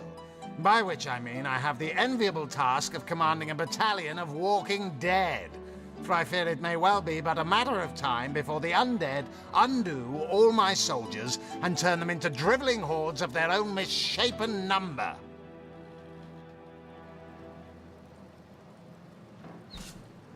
Gods above! Some politician snuffs it and everyone's in an uproar. Ridiculous! I told that wizard brat of an Ahu not to bother, but he just had to send for source hunters, didn't he? Bloody magicians. They see a pigeon poop and think sorcery's afoot. Nevertheless, I want to be kept in the loop. Understand? I am in command of this town, not Mayor Cecil, not Ahu, and definitely not some hotshot source hunter. So investigate Jake's death if you feel so inclined, but report back to me the moment you discover something out of the ordinary. The scene of the crime is over at the King Crab Inn. You can tell the guard you have my permission to enter. Now off with you! Esmeralda is Jake's wife. Well, widow. Everyone in town, down to the crabs on the beach, is convinced she killed him. Now, the girl has the reputation of being a flirt. There is that. But that doesn't suffice as evidence, wouldn't you say? Or do source hunters rely on hearsay alone, perhaps? That certainly would explain some of the cock-ups you lot have made in the past. What? You're going to stand there and claim with a straight face your order never wrongly tortured and executed anyone? Hardly. But I won't stand for such nonsense. If you bring evidence before me, I'll evaluate it with perfect objectivity.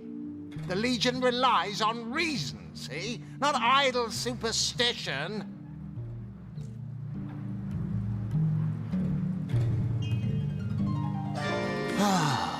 If you must.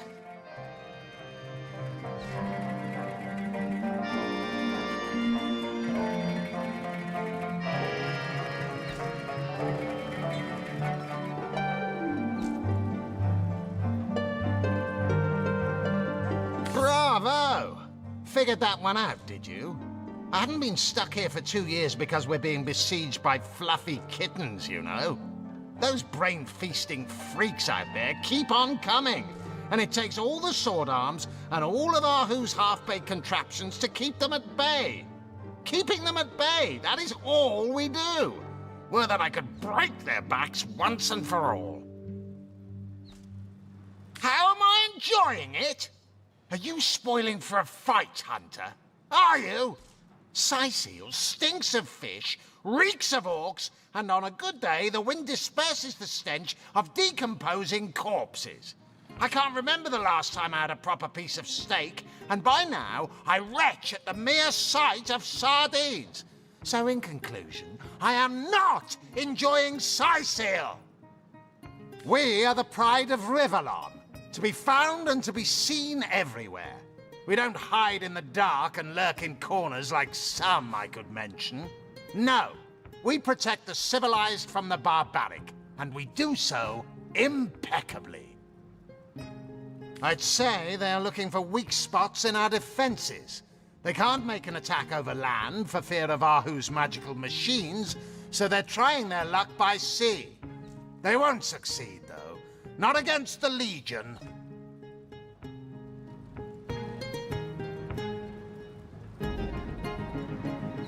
Yes, and he also spends most of his time in the guise of a cat, licking God's knows which body parts.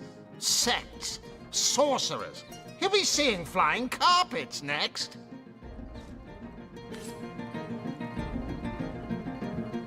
Oh, what now? Oh, if you must.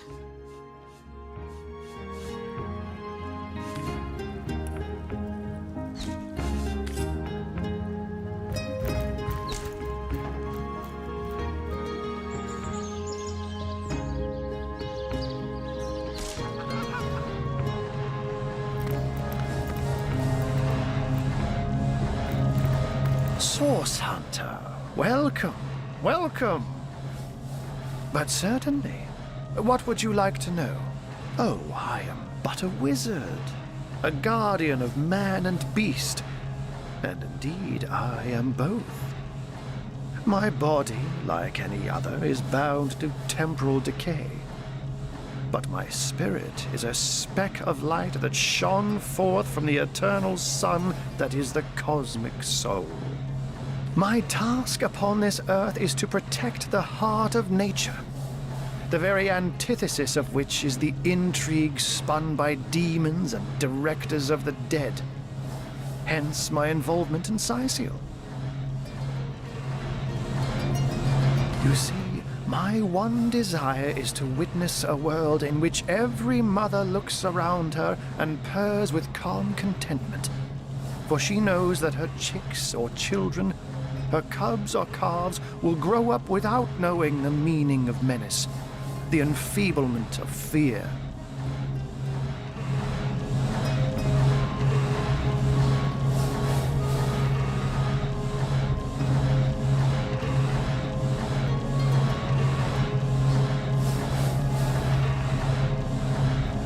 To my great regret, none of them purr as yet.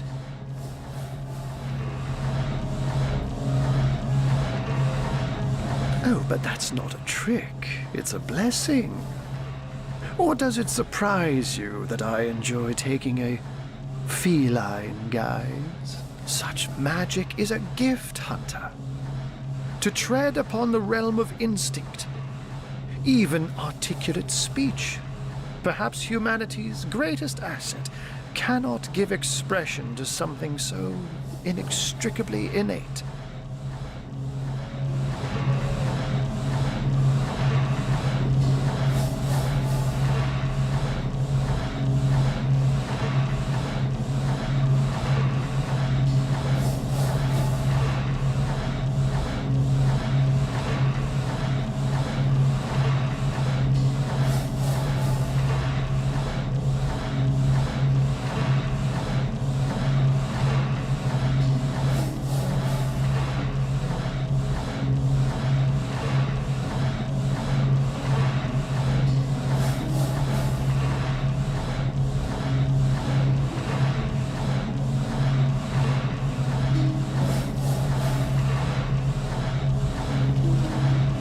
Out in the night, to stalk on silent paws and hunt with only the moon as your witness. You couldn't possibly imagine the thrill. But of course it's handy to speak in more than meows. And I couldn't brew potions or make machines without opposable thumbs, this I freely admit. Let's just say I have found a way to enjoy the best of two worlds. Oh, that'll never happen. Granted, a witch could make the polymorph permanent if she'd enchant me in my cat guise, but I'll just have to be careful around witches, won't I?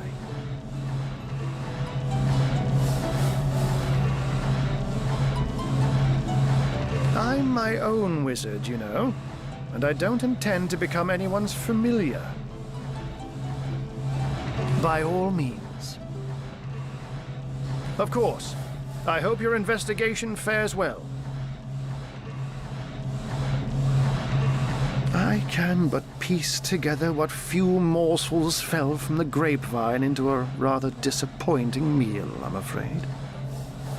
They say a woman arrived in the King Crab Inn sometime after midnight. She retired to a room on the ground floor where she was soon joined by a man who had been nursing the same cup of wine for hours. I say man and woman because both of them were cloaked and recognized by none. About an hour later, another figure arrived, headed for the same room. Soon after, a terrible commotion erupted and the thundering light of magic was witnessed by the few remaining patrons. It took a while for the landlord to pluck up the courage to enter the mystery room. When finally he did, he found Jake there, dead. How and why he came to be there, no one knows. But I had a good look around the scene of the crime before the Legion barred anyone from entering. The traces of magic I felt I myself have none, even though the rest of the town has already mentally tried and convicted Jake's wife, Esmeralda. Now, it may well be established that she is in fact the guilty party. I'm not claiming that I'm certain she's innocent, but let's just say that if I really thought this murder case would be so very easily resolved, I wouldn't have sent for source hunters. I can't say much more, but that they're madmen, all the more dangerous to us because of their alliance with what should be a natural enemy. You won't see me teaming up with a terrier in a hurry.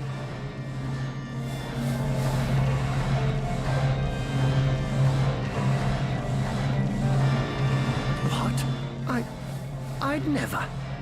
If you must know, I was merely checking up on Maxine, the mayor's cat. What a delight she is. The temperament of a tiger, the grace of a leopard, and the manners of a lady all rolled into one. A perfect puss, if ever there was one.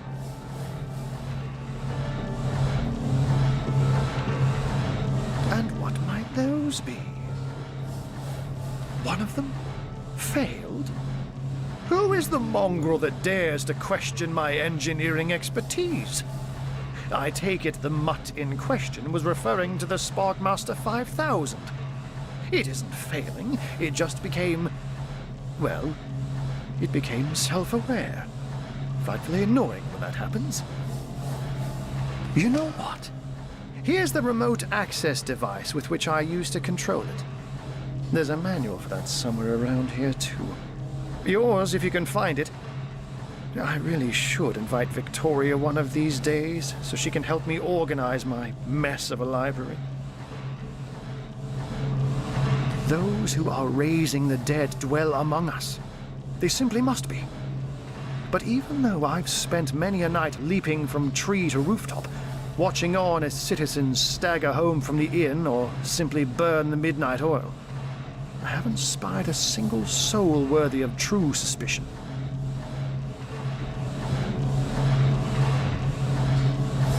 The enemy is wily. They know us better than we know them, and they've found ways to avoid both detection and distrust. Yet I am somehow convinced that you may succeed where the Legion and I have failed. Call it instinct. You have a flair for understatements, Hunter. I'm sure they are but a minor nuisance in the eyes of a born warrior. But to the Legion, they are green-skinned death incarnate.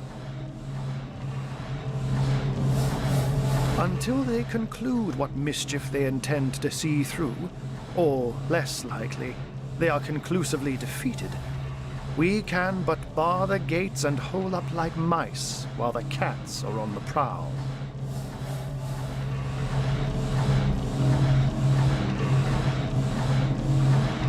Oh, a mere trifle for one with the intellect of a feline and the engineering skills of a human. You basically construct a classic ballista, add a 100% legally obtained self-regenerating source of destructive magic to it, and Bobcat's your uncle.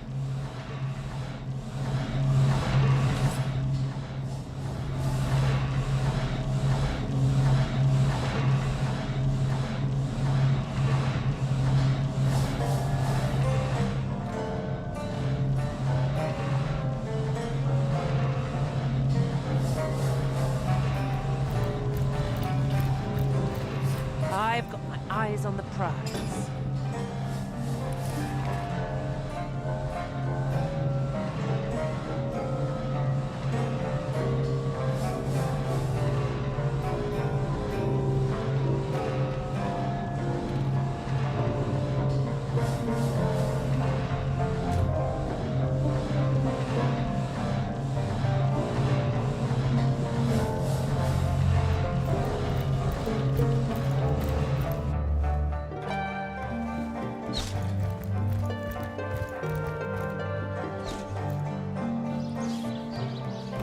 Sorry, sir.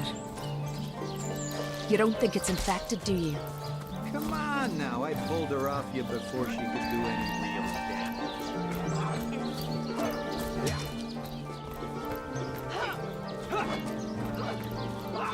Great. poultry. Don't let that rooster escape. He's already on the menu for tonight.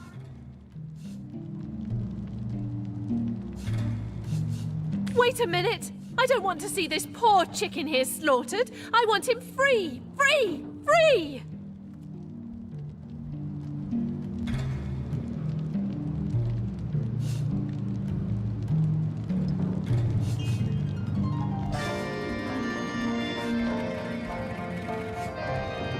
I bet you'd make an even tastier roast than that chicken. All right, we'll do it your way.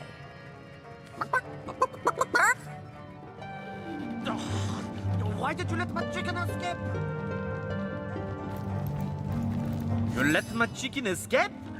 Looks like it's your lucky day, Jack. Now to tell the truth. Greetings! These stores are for our Legion troops. Rivellon's finest work up mighty fine appetite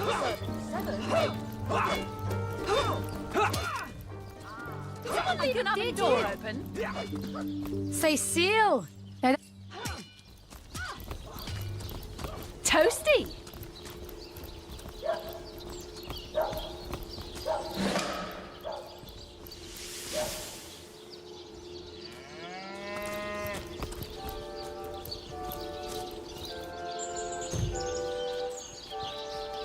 Oh, there's my pepper. Did it sprout legs and run away?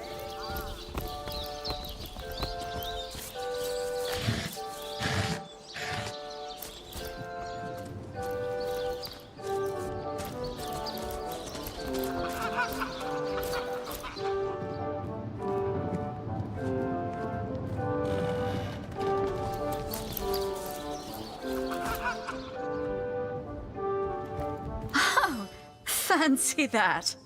A source hunter barging in when the lady of the house is fully dressed. Who could have fathomed?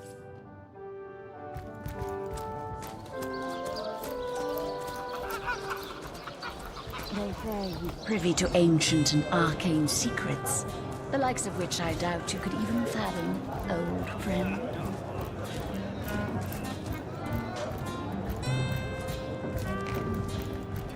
Greetings, Source Hunter. Not exactly the friendliest bloke, the captain, is he? Well, your reward for getting your ear chewed off is a waltz through the town's finest magical murder scene.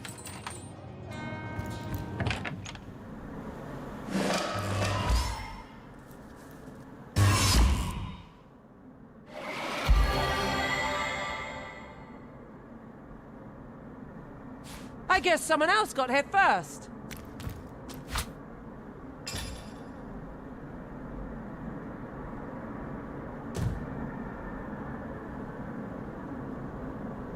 Looking good.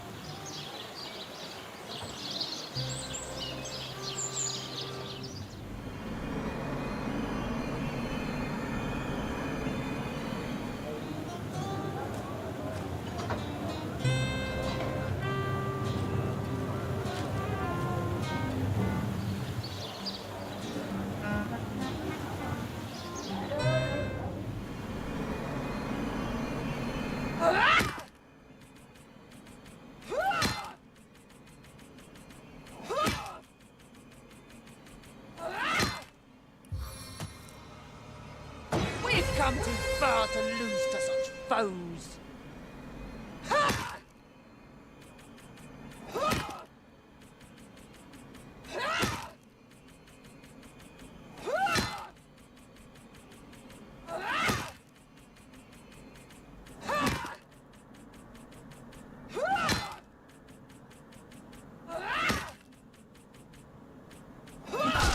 You're like a gorilla in a porcelain store. It's official. The Duke of Ferrol is the worst poet in Rivellon. In his defense, not much rhymes with murder.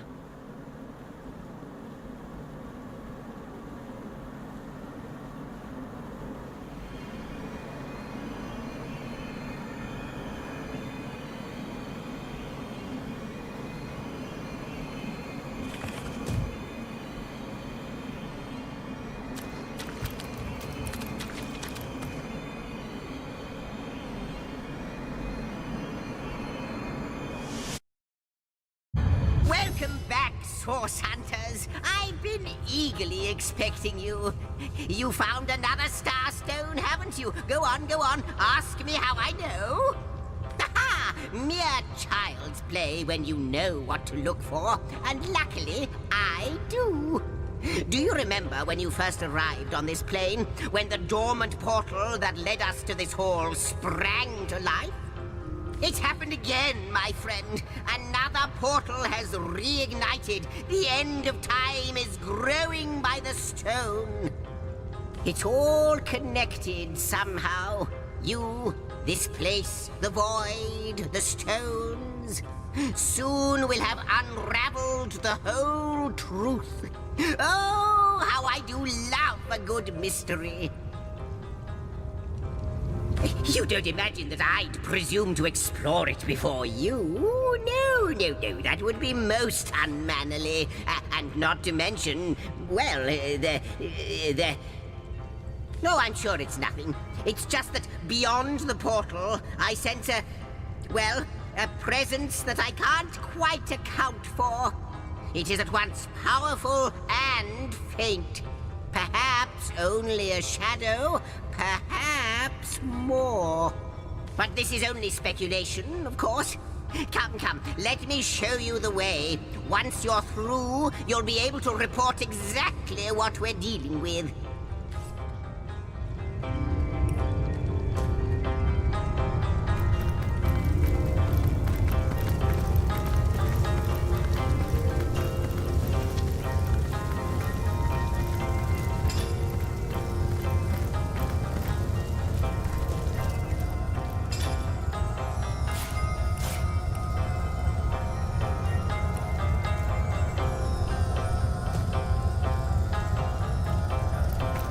How might I serve our mission?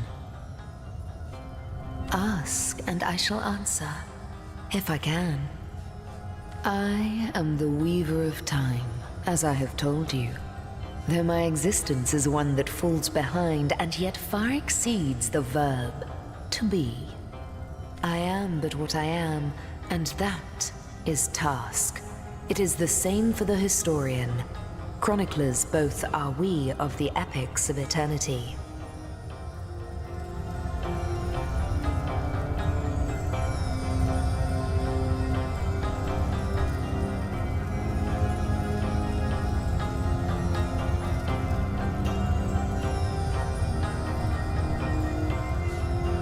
Perhaps we are one and the same. Task multiplied by 2. Who has made us? I do not know. Why have they done so? I do not know. Am I the beginning? And am I to be the end? Who shall say? Perhaps I am the first thing in creation. Perhaps I am creation. Perhaps I am the creator. Or maybe it is you. In the ethereal threads of eternity, do I record the deed, the drift of except, it seems,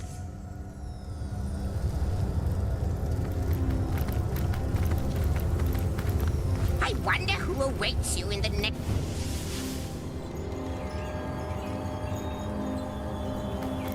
What an impressive... So it is. A whole fit for king. Leosral edu. Grahime.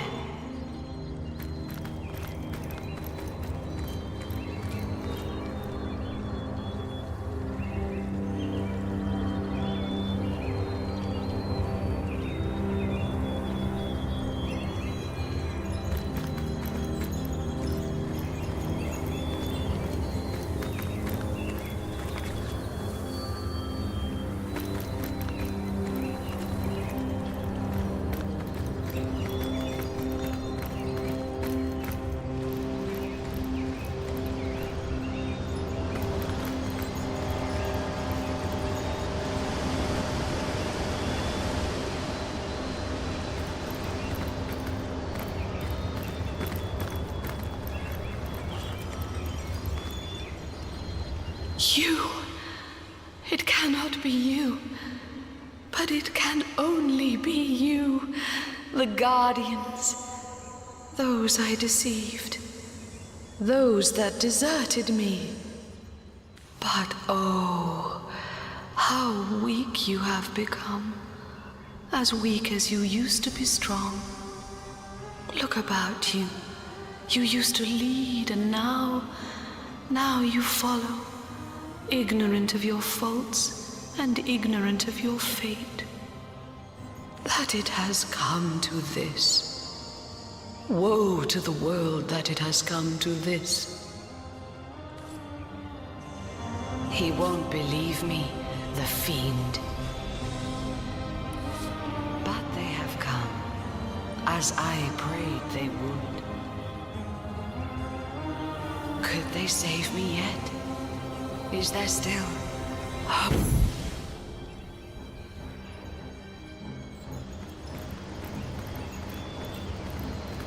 Well, wouldn't you look fine with a strapping warrior at your side? Or is it mages you prefer? An eagle-eyed ranger? A stealthy pickpocket? Take your pick of my sword. I thought you'd never ask.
You think that creature in there was?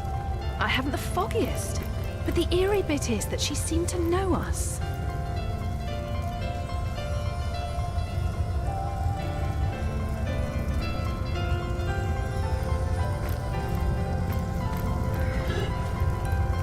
A question has me stumped, milady.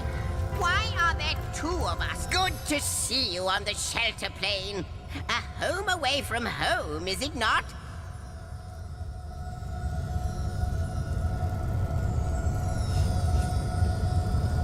Most certainly.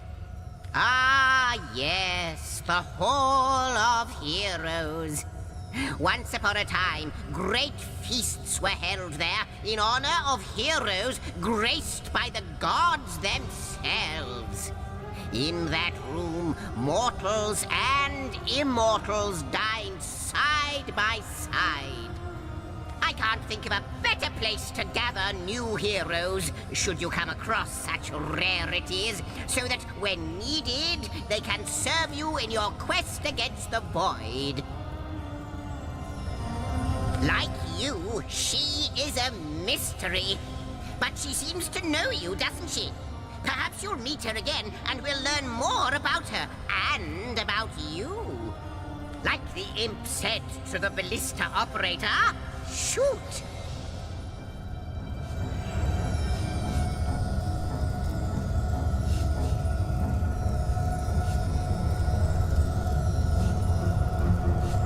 Lonesome, observing the frontier of creation, surfing the vibrant tide of the eons, always approaching yet never reaching shore. Lonesome, being privy to all that has been and all that is. Well, yes, actually. I don't mean to complain, but one certainly doesn't mind a bit of company now and then. Perhaps you can imagine the profound pleasure it is to have... Ready to advance, ready to defend. What can I do for you, comrade? Ask away, my friend, ask away. Always more than I'd hoped, comrade. I don't know what in tarnation's gotten into the townsfolk here, but there's enough dark magic running roughshod to topple a small mountain. There's Mayor Cecil's doings for one, and the mysteries of our master Thalron for another. And on top of it all, the feline menace is lurking at every hearth and shadow.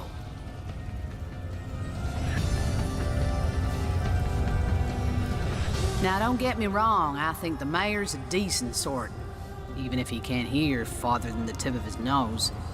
But from what I've heard whispered around the docks, the old guy's gotten himself mixed up in something not quite on this side of the law. I suspect an illegal source artifact or substance is the root of it, but exactly what or who's given it to him, I can't say. And since I haven't technically been assigned to Cyseal, I don't have the authority to interrogate him. Fella seems like a humble doctor, but I'll bet my sword he's dealing in something darker than splints and tonics.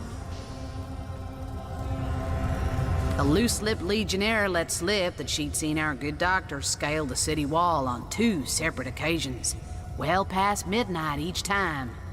What business could he have among the undead? Hardly the habit of an innocent healer, I'd say. You mean you don't already know, comrade? Their kind can see in the dark. It ain't natural. It's no coincidence the Order retired me, or tried to anyhow, to such an aptly named little town. Infinity, or the Way back when, the settlement was chartered as a stronghold for source hunters to keep watch over the borders of the Phantom Forest. Don't let the name fool you, though. These days, the forest is little more than a smattering of trees and ruins. A perfect posting for an old bull and her dotage like yours truly. In the days of old, though, the forest played host to source devils of every make and kind. Hunter's Edge was a settlement of source hunters tasked with watching over the border of the forest and putting down anything smacking a source that might creep out of it. By now, it's been centuries since anything more dangerous than a badger has come out of those woods.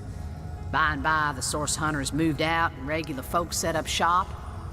But the town's charter requires that at least one of our kind remain to keep the watch.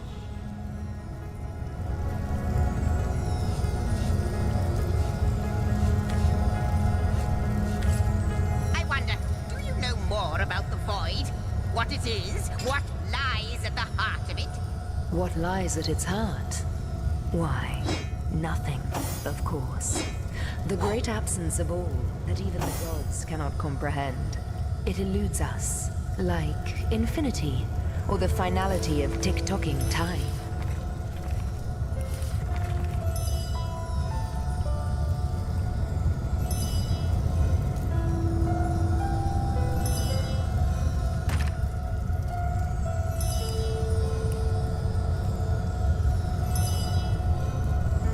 lady of time, the weaver of history. I am your biggest fan, dear lady. Could I get your autograph? It shall be my pleasure, Sir Imp. I'll embroider it in the first volume of your all-encompassing chronicles.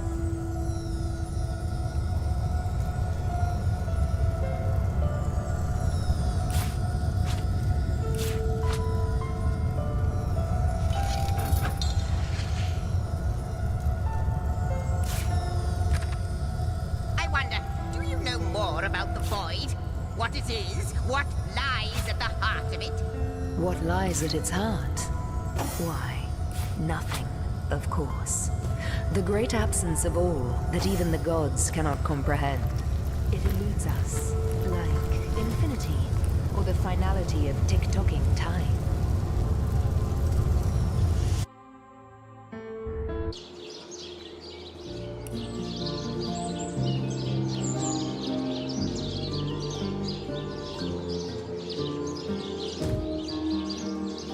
Unknown to all time, are you? Leave it to an imp to try to fill our minds with all manner of magical gobbledygook. I'll tell you who you are. Source hunters, members of the most esteemed order in Rivellon. Here to find out and grind out every last speck of dark magic in the realm. There, the enigma is solved.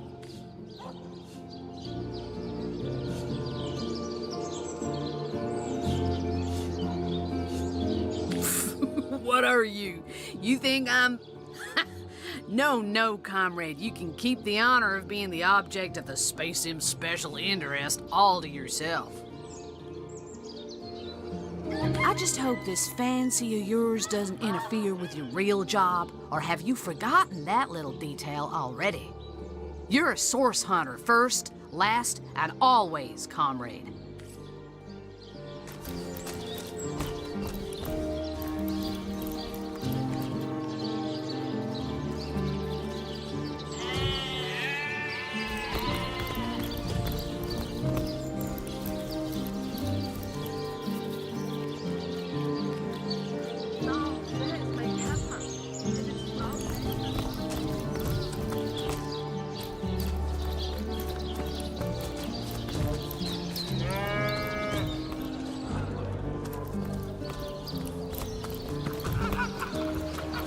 Let's see. Halibut, sheep's cheese, tomatoes.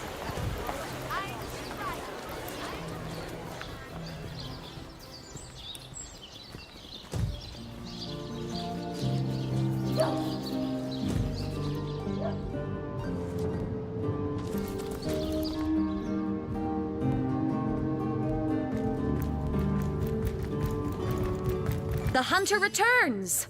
I hope you are here to shop rather than sleuth. Listen, if you're gonna accuse me of something, you would better find the evidence to back up your ridiculous claims. Oh, don't put stock in the hastily scribbled words of a lovelorn fool!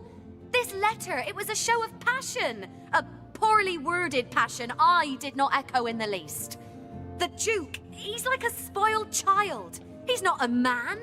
He's not like Septimus.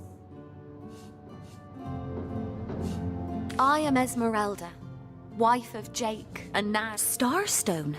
Do you mean to imply he... Well, what do you want to know?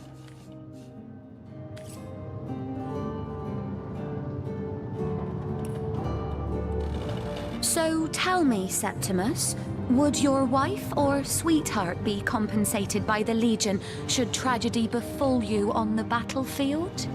I suppose so, milady. But seeing that I'm neither married, engaged, or attached in any way, I've never bothered to inquire. Polite, handsome, and single. Don't go anywhere tonight, Legionnaire. I'd be afraid alone in the dark.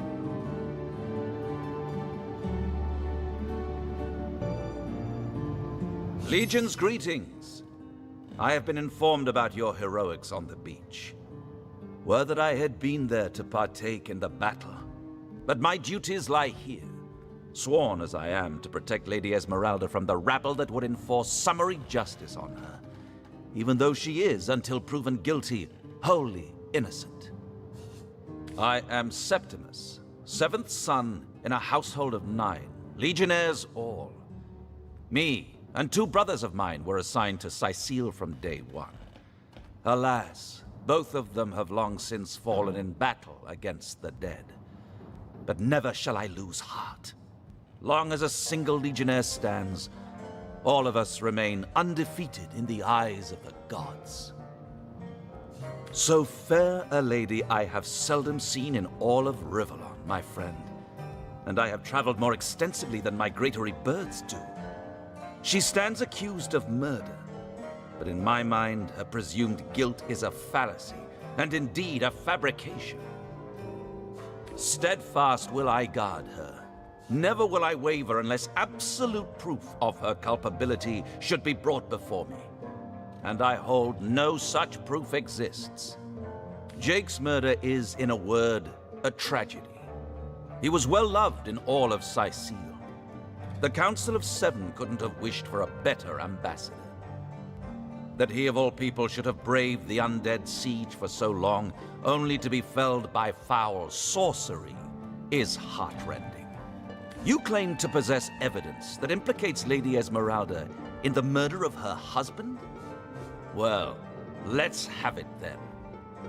There now, she was stringing Ferrell along. Ha! A pampered brat, that Duke, just like she says. Barks worse than his bite, no doubt. He'll be gone from here the instant he can, but I'll still be here, steadfast and by Milady's side.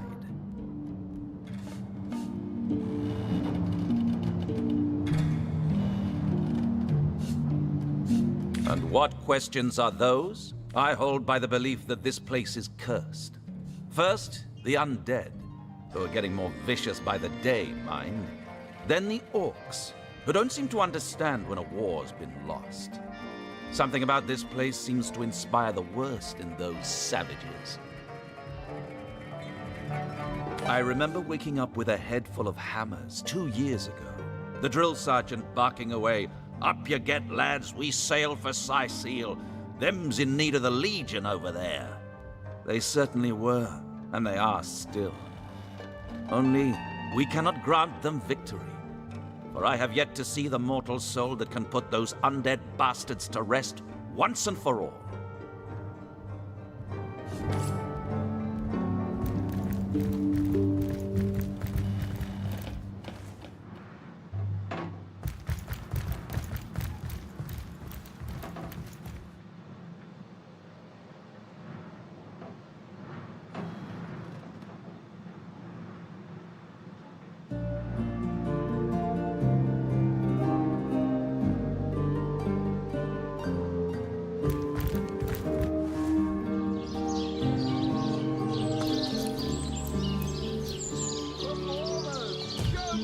Show all of them! Sicile, what you're made of!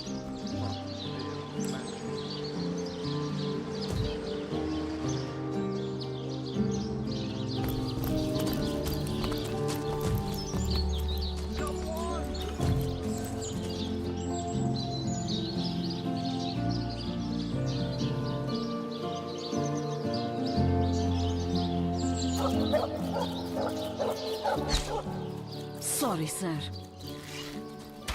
You think that's funny, Private? Sir, no, sir. You don't think it's infected, do you? Come on now. Ah, the Source Hunter. Yes. Discover, have you found any incriminating evidence against her? If so, let's have it. Like I said, the girl's known to be a flirt. But that sob of a feral doesn't have the mettle to commit murder. And as far as I'm concerned, neither has she.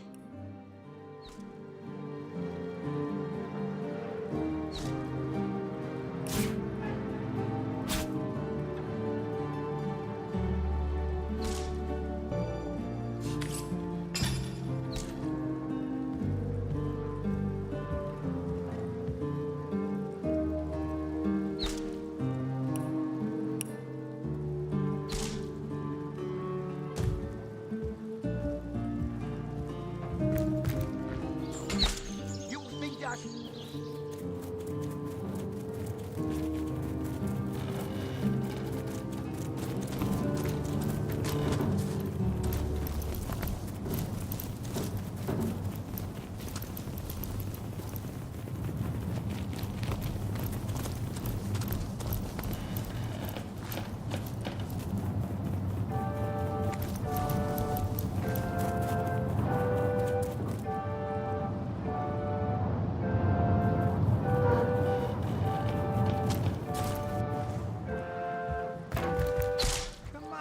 I pulled her off you before she could do any real damage.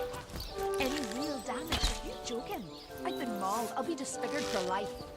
Ah, come on with the Those dramatics. folks It's are not as embarrassed bad at as all that. Bridgestone. Get to shining recruits. Sorry, sir.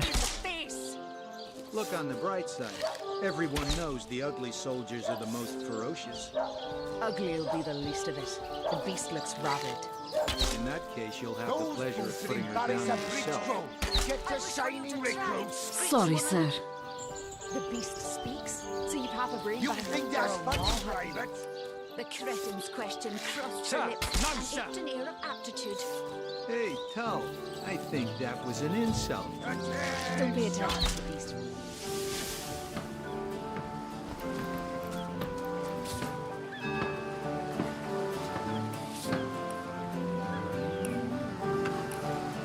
Slimy, reeking, rotting sea garbage.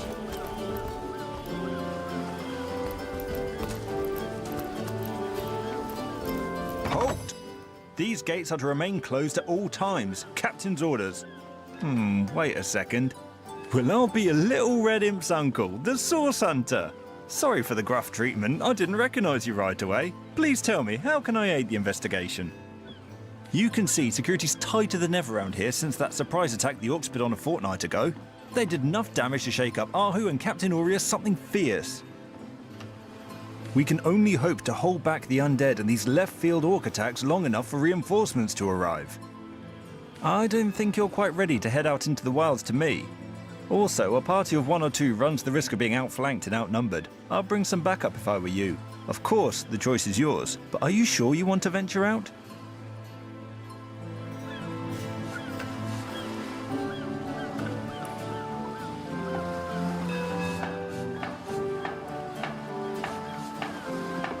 I certainly hope you know what you're doing, Source Hunter. Look alive, my good man. This gate'll be short work for a well-equipped contingent of orcs.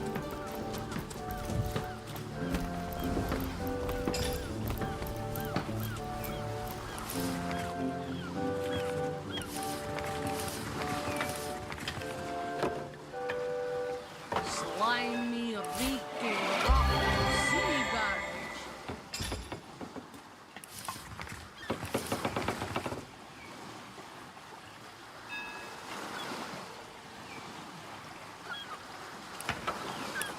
Slimy, reeking, rotting sea garbage.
I wouldn't venture too far out of town if I were you. Many legionnaires did so before you. Very few have returned.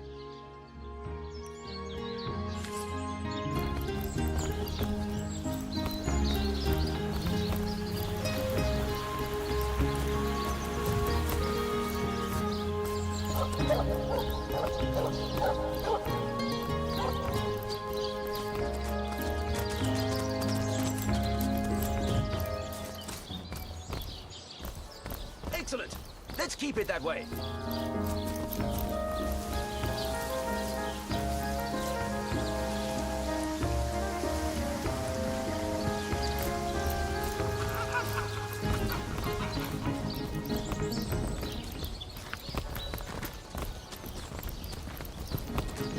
Toasty! Good luck out Drink there, and gamble, that's all. Those ramparts.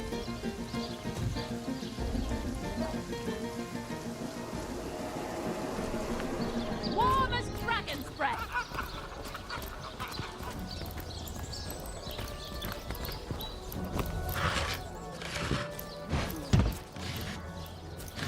Have you ever thought these islands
Looks like that dog is awful. So many dead civilians. Honor to visit the fallen. Rest in peace, darling.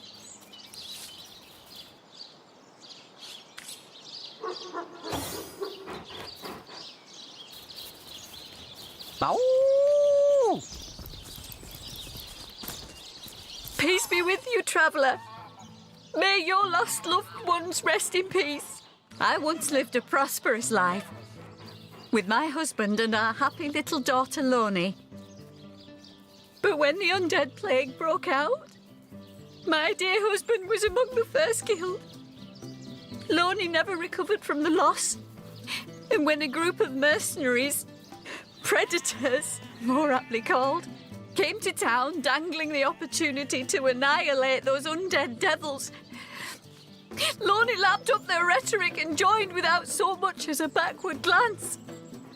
She were killed less than a week after she joined. Here she lies, and here I stand, mourning the death of my last joy.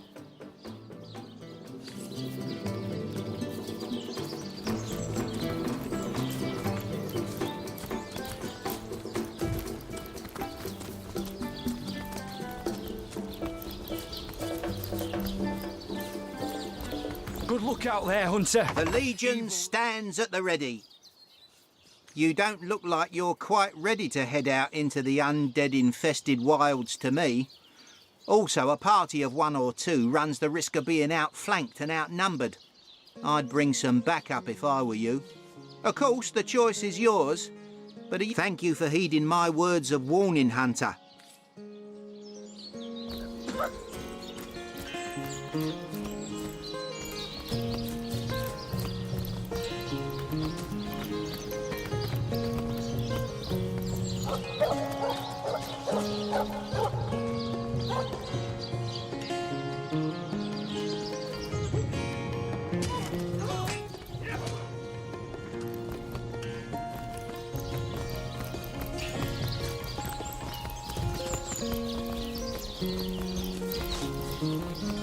You don't think it's infected, do you? Come on. Hey, who's that then? Come on, stand where my good eye... Easy, Tull. That's the source hunter you're talking to. She may have the look of a woman if you squint hard enough, but she's no more than a wild animal. We got reports of a strange-looking outsider skulking through the town with her bow drawn. I found her crouched behind a tree, taking aim at a fat old rat trotting along the city walls. Sloppier than Sicilian stew. Again!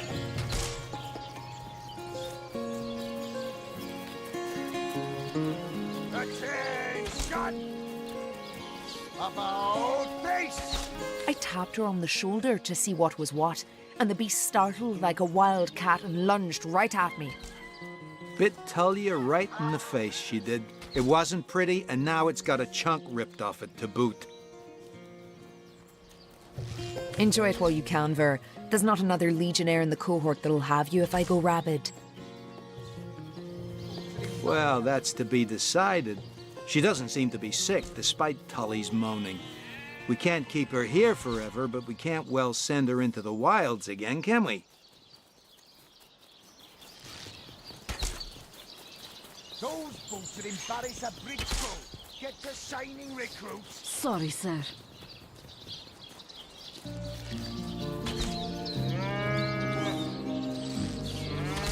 After all, a fearless hunter might prove quite useful for our investigation. Well, that's a relief, ain't it? We found a good home for her after all, Tull. Heed me, Source Hunter. She's not good for anything more than cannon fodder. And don't turn your back on her when she's got that bow within arm's reach. About face!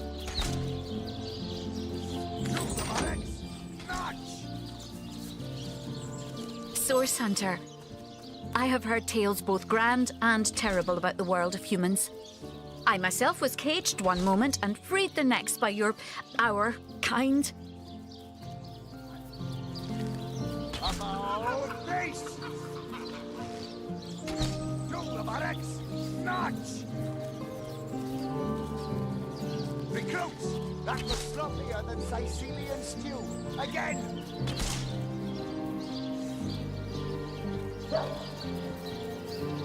Attention! About face! To the barracks! Notch! Recruits! That was sloppier than Sicilian stew. In Home Forest, every creature acts according to the nature of its kind. Birds frighten easily, badgers fear little. But amongst men, there are no guarantees. Get to shining recruits. Sorry, sir.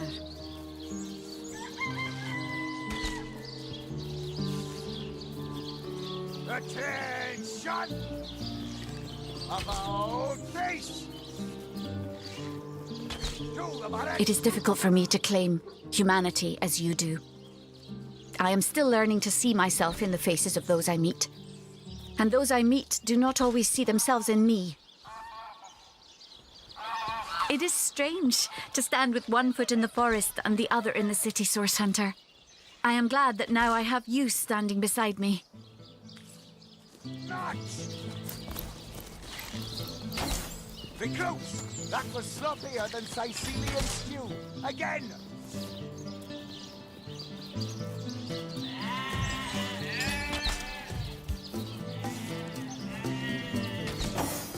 You say you will take me under your wing. But I see no feathers. Are you a child of the birds, as I am of the bears? You think that's funny, Private? In truth, this is a relief. Your world is made with rules I have not yet memorized. I am happy to have a friend in such a place. And so the lonely babe was fed upon the wild mother's milk, and cast aside from humankind, he thrived among his mother's ilk. So says the saga of Thris. Do you know it? The wise godwolf Amira raised the child Thris among her litter. So you see, I have good company. Thris the wolfson, and I the bear daughter. Ask freely, my friend.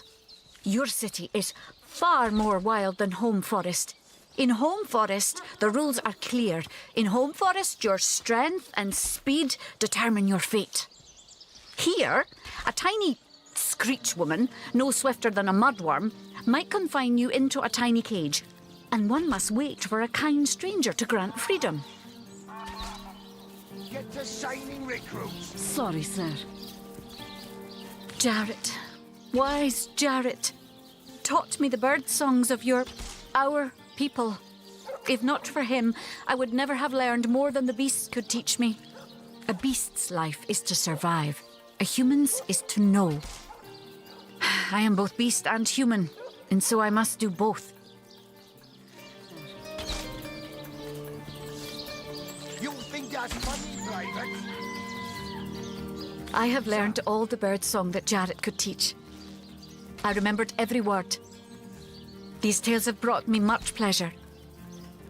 Oh, face! The remembering of the beasts is without lies. We know not to approach the wasp's nest because long ago one bear mother discovered its dangers.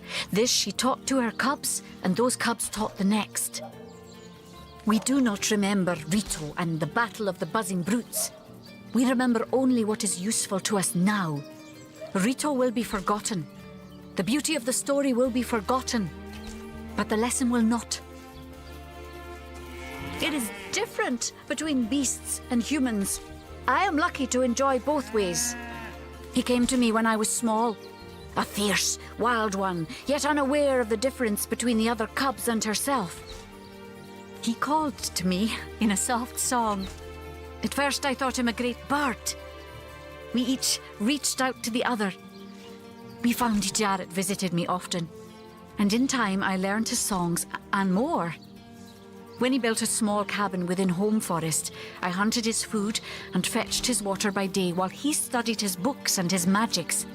By night, by the fire, he'd tell me tales of the world of people. Jarrett is my master and my friend, my teacher and myself. I heard this was a place of many people, so here I came. I have seen more faces here in a day than I had seen in all the days of my life together. But I have not found the face I seek. Jarrett is missing. It is my duty to find him. That mystery is thick and ugly as a swarm of hornets.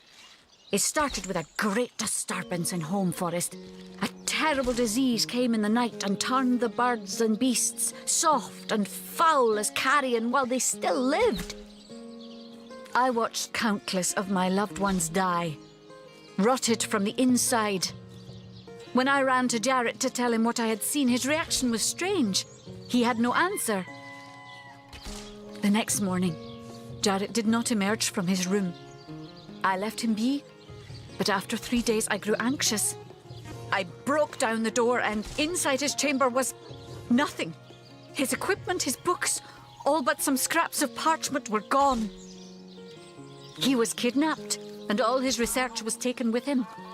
The only clue I found was a letter among the scraps. I could not make out all the words, but I recognized the threat. Death coming for you. And the signature? Attenborough. I do not know the one called Attenborough, but I know that if I am to find Jarrett, I must start there. Whoever this Attenborough may be, I believe he or she may know where Jarrett has been taken.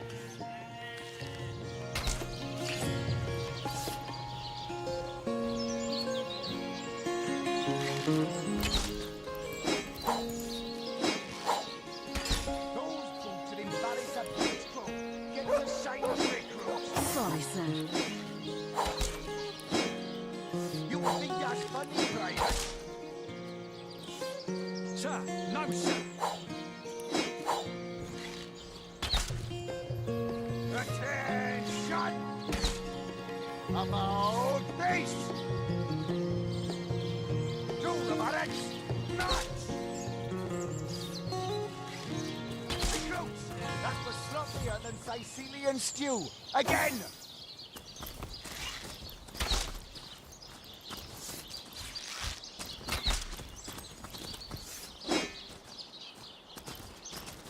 Those boots are in Barry's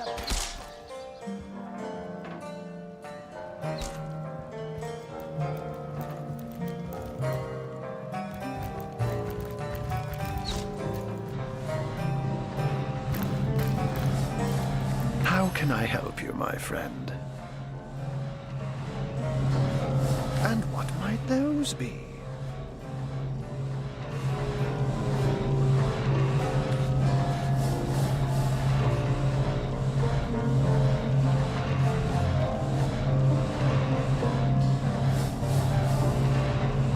And what might those be?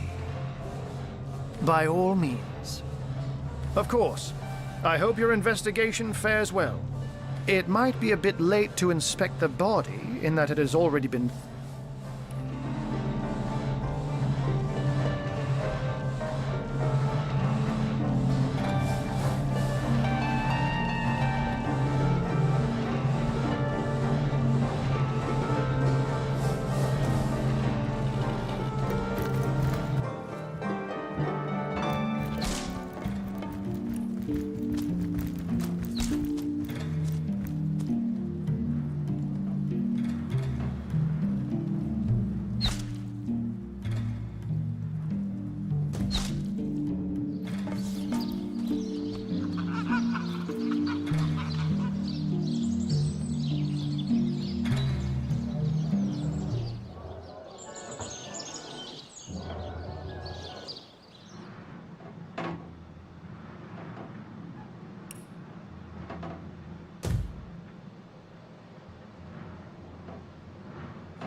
So, what's the bad news?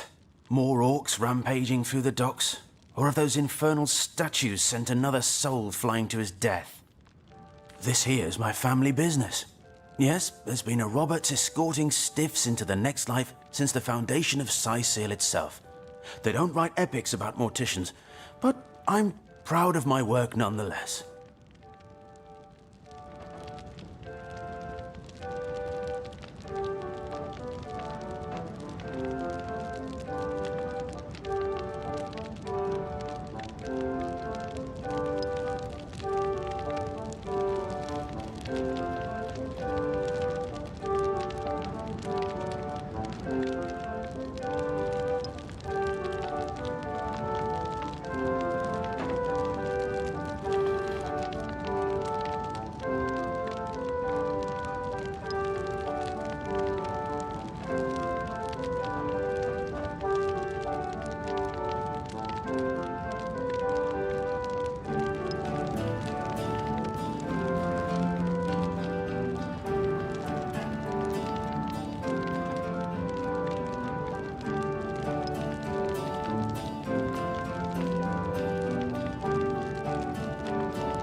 none of that, you hear? He's hiding something. So, what's the bad news? More orcs rampaging through the docks? Or have those infernal statues sent another soul flying to his death?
This here's my family business. Yes, there's been a Roberts. It's a sad story, that. Though if I'm speaking plainly, the sentimental aspect of it all doesn't make much of an impression on an undertaker. Especially not these days, with so many laid low by the orcs and such like.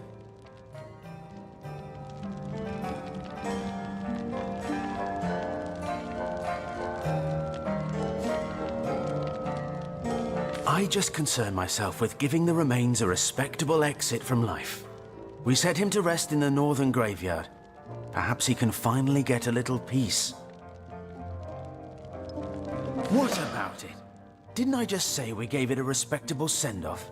Why are you giving me the third degree? Now, if you don't mind, I'm trying to run a business here.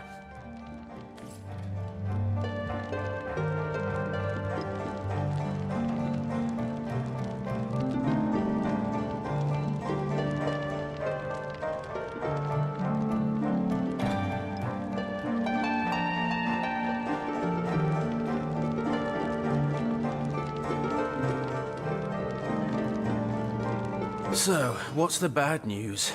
What about it? So, what's the bad, sad story? I just concern myself with giving the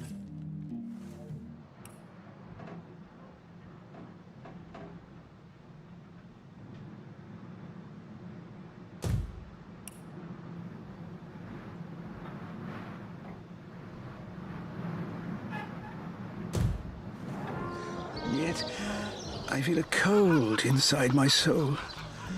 The bane of age, the crux of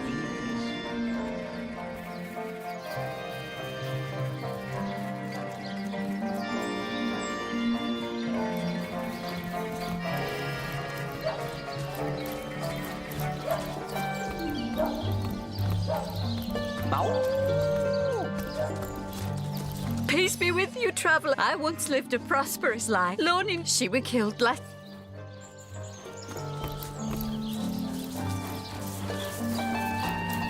Here lies Jake. Please do not disturb. Here lies Kavanagh. Will they have Sisio pie in the afterlife? What trickery is this? That's not Jake. It's a rotting sheep's corpse. It seems someone snatched Jake's body.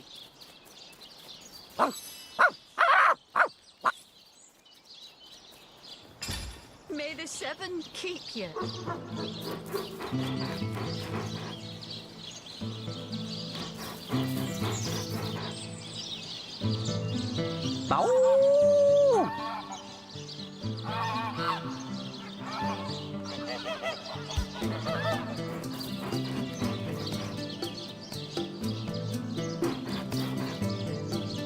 Rest in peace, darling.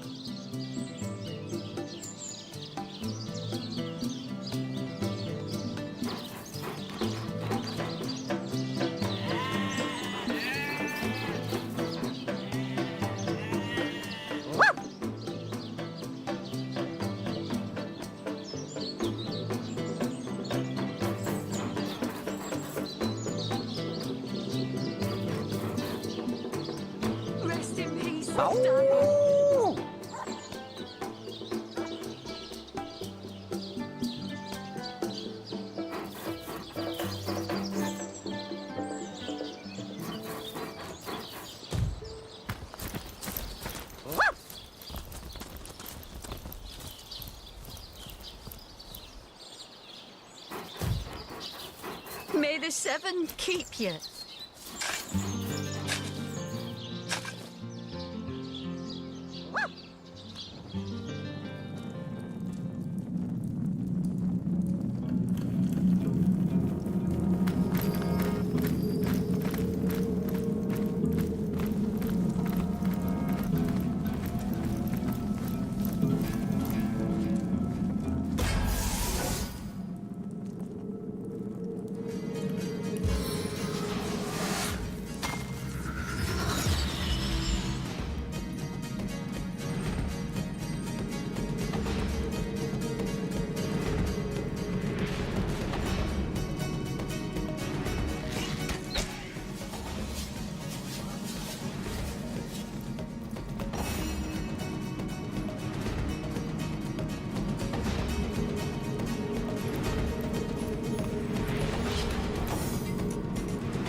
Tastes blood.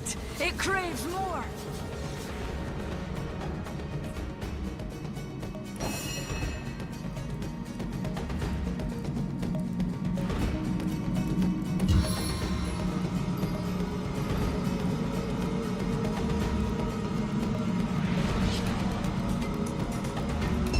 Face the unending darkness.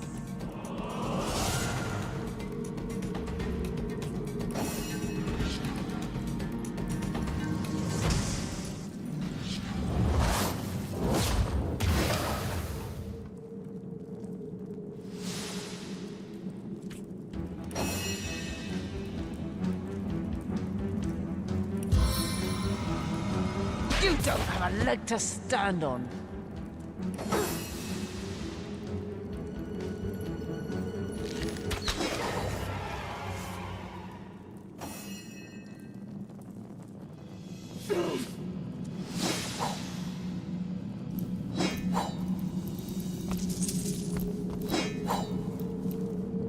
Everything we do seems to fortify your abilities.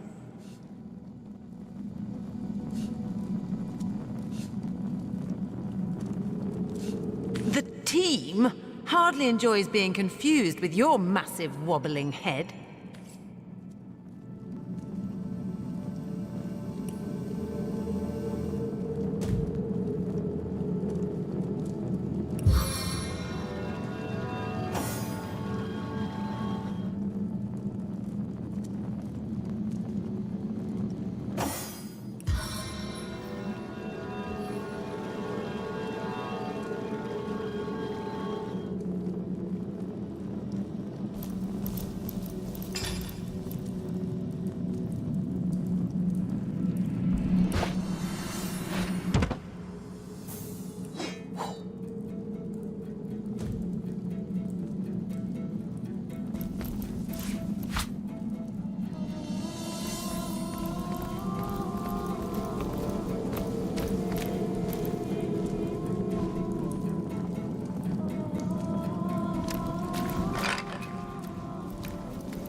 Keeper!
I'm dying!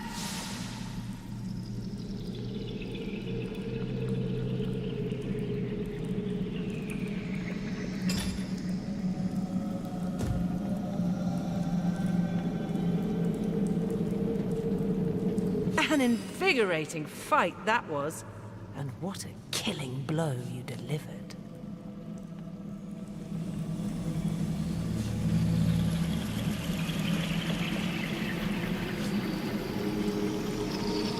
Oh there! I wouldn't go that far, especially not standing in the blast radius of your soon-to-burst vanity bubble.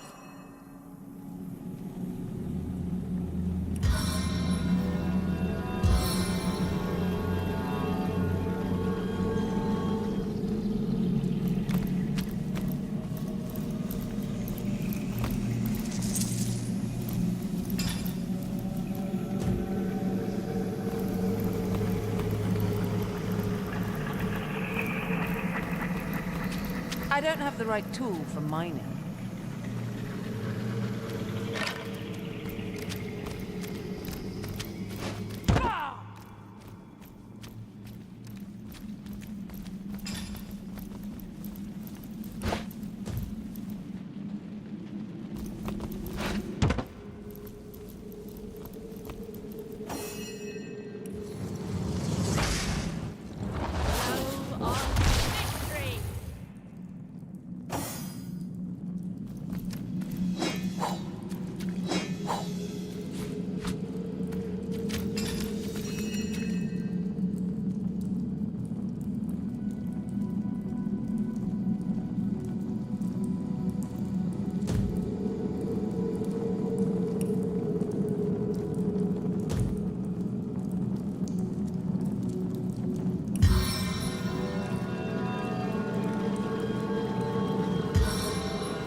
I guess someone else got here first.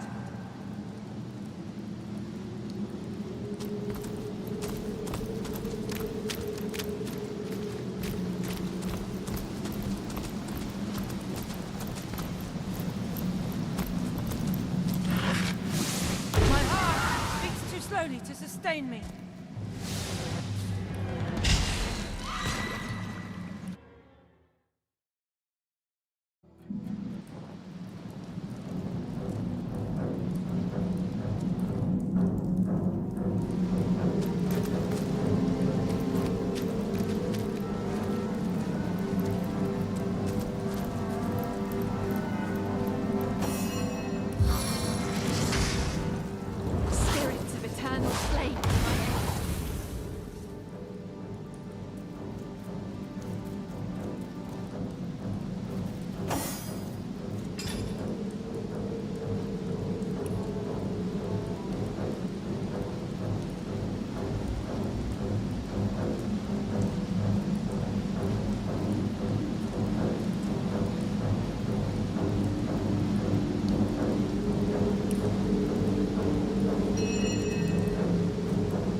boys have laid a trap.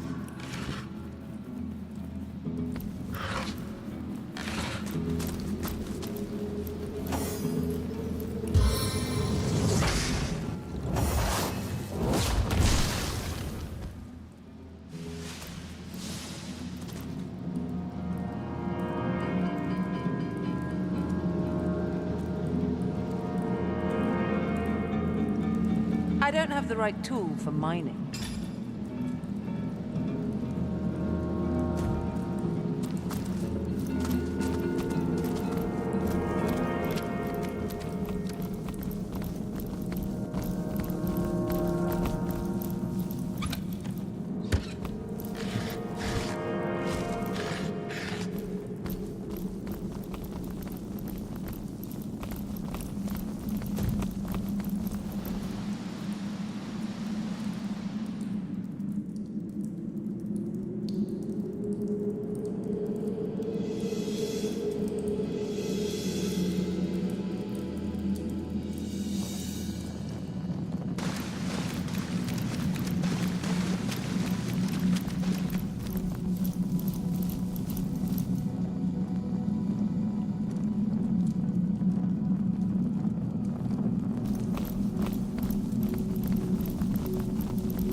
You see a shady-looking figure fishing coins of gold out of the muddy water that pools beneath the well overhead. His movements are quick and nervous, but nevertheless, he seems to enjoy stuffing what cash he can find into the many pockets of his shabby garb. So absorbed is he in his coin hoarding that at first he doesn't notice your presence. Suddenly, though, he pauses, looks up, and quick as a cat its talons, readies 2 daggers.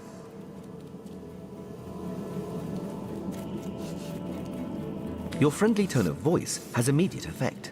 The man quickly relaxes his aggressive stance, sheathes his weapons, and pulls a quill and a scrap of parchment out of one of his pockets. Dexterously, he writes down a couple of phrases, then holds it out for you to read. Mute, can't speak. You look professional. You the source hunter the wizard asked for? Excitedly, the man turns over the scrap and pens a few more lines. Name's Walgraf. I admire you. No hero like Source Hunter. Sysil, dead end. Please let me join you.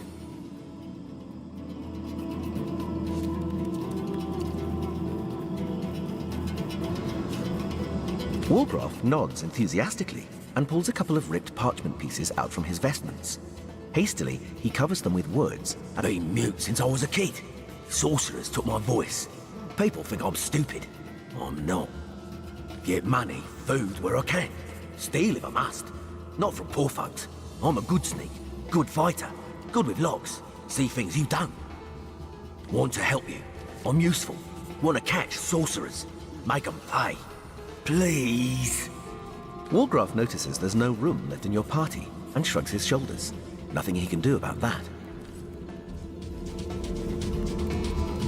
Walgraf looks at you expectantly. Clearly, he wants to know whether or not you're ready to allow. Walgraf noticed.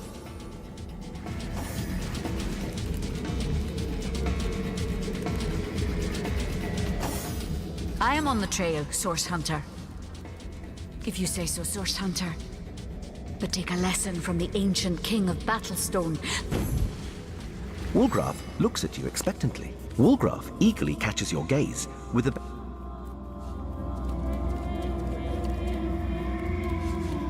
He'll consider no such thing. We'll not align ourselves with a brigand, and that's final. Like a slap in the face, disappointment forcefully hits Walgraf's features. Without further ado, he gives you the cold shoulder and returns. Walgraf looks at you expectantly. Clearly, Wolgraff nods enthusiastically. I've been mute since I was a kid. Sorcerers get money, food where I want to help you. I'm useful. Wolgraff eagerly catches... He'll consider no such thing. like a slap in the face. Wolgraff looks at you expectant. Wolgraff... And neither do I. We are source hunters. like a slap in the face. Disappointment.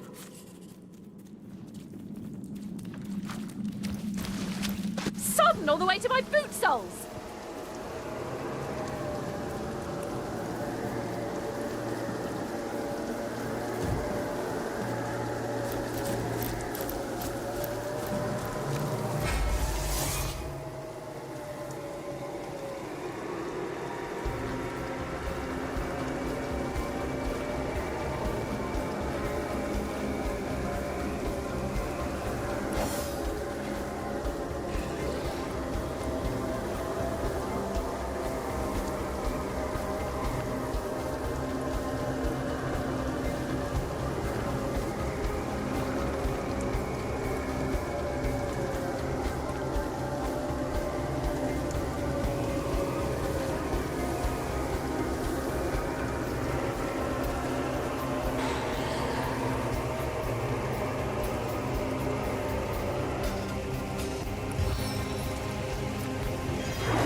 is at hand.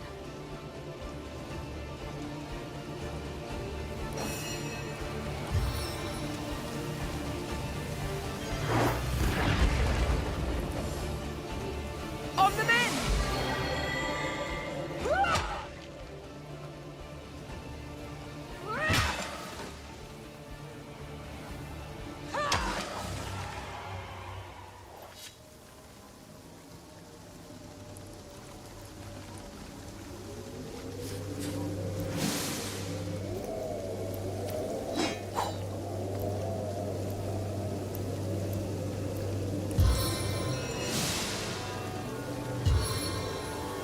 Bless the seven, I am restored.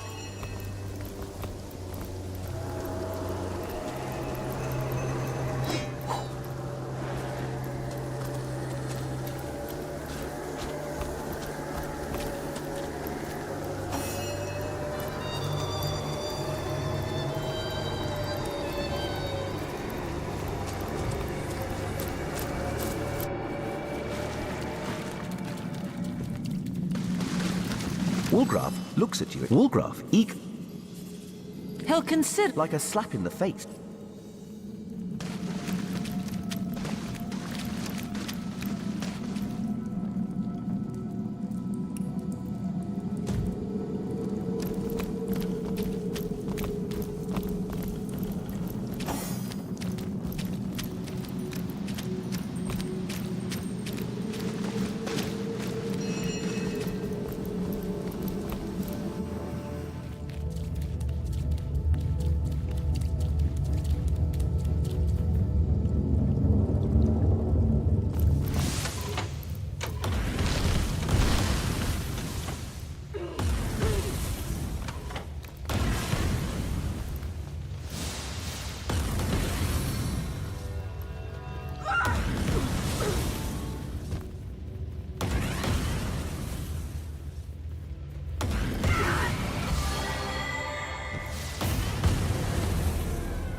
Walgraf looks at you. Walgraf nods. They need get money. Want to help you. Walgraf, He'll consider... like a slap in the...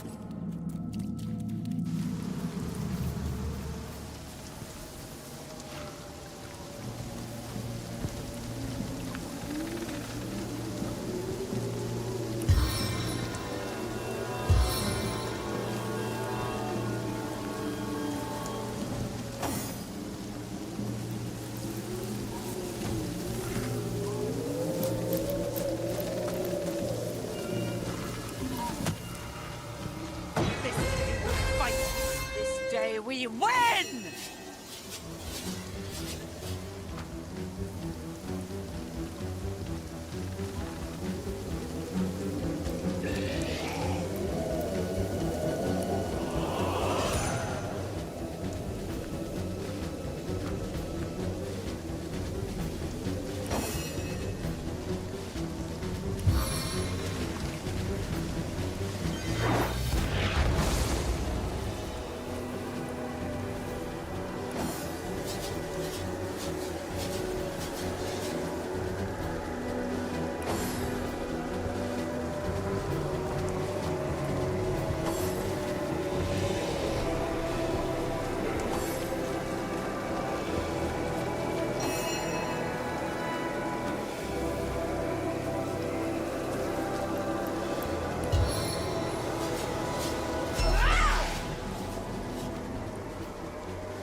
They fall.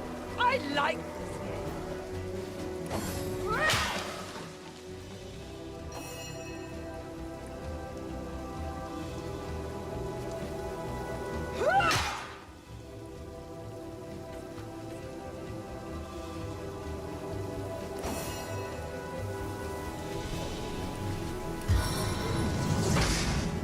Spirits of eternal flame.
unending darkness.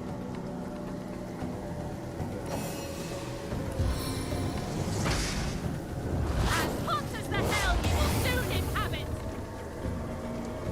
On the men!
Without aid.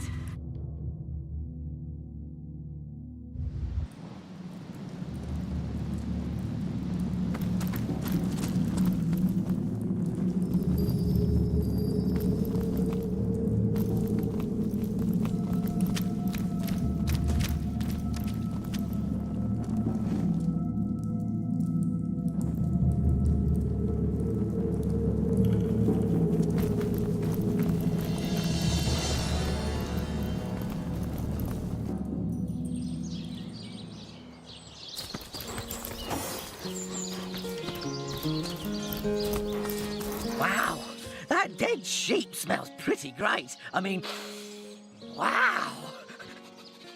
But it's nothing compared to Jake. Seems like some mutt is marking my territory.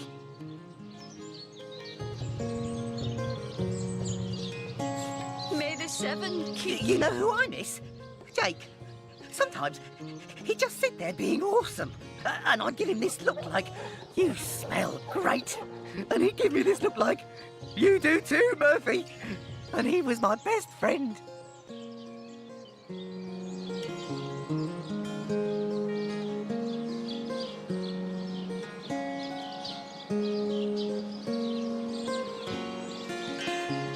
rest in peace, darling. I came here so I could smell Jake again. He smelled great. But whatever's buried there doesn't smell like Jake at all. No, it's definitely not Jake. He was awesome. Someone stole Jake? Jake stole my ball once, but then he threw it far, and I went and I got it. And Jake was awesome.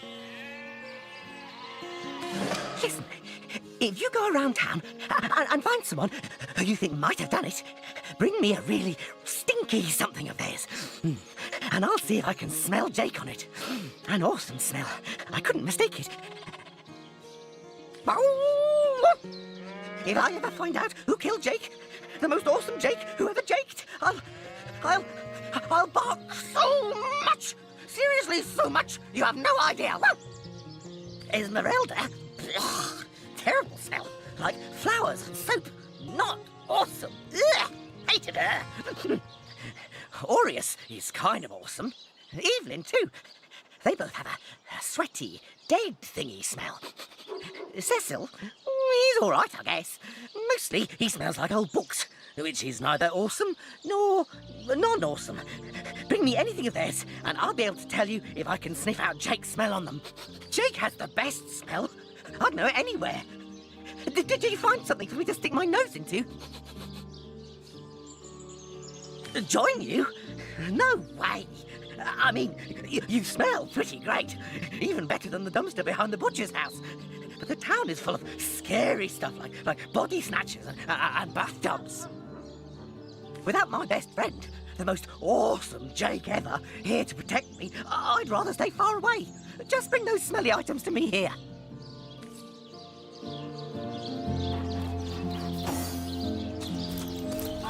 Jake, where are you? Are you here, Jake? Jake!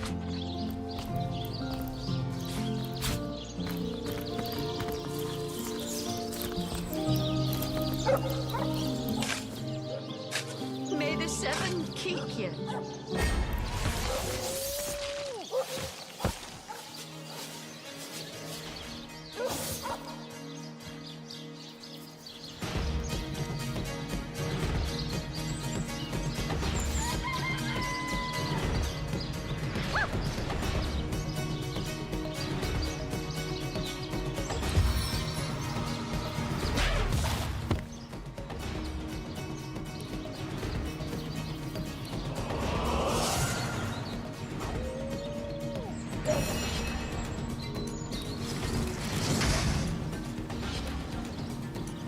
I invoke the fervor of flame.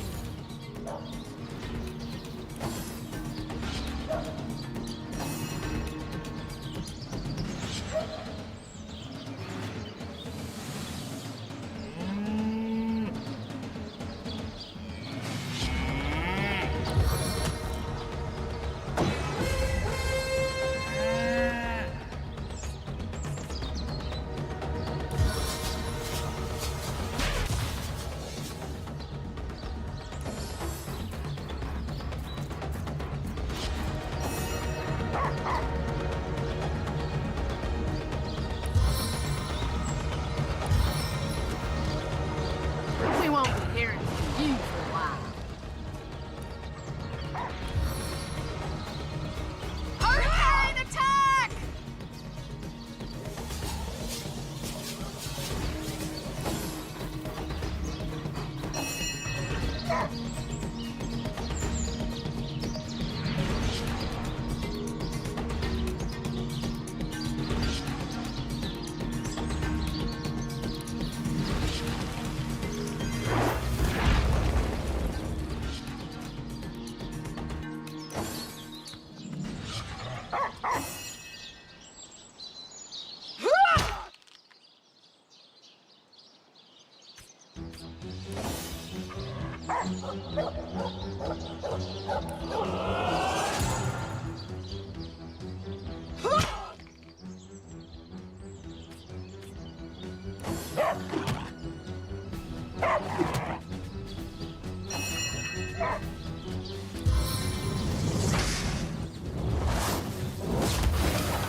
Peace be with you, traveller. I once lived a prosperous life. Learning she were killed.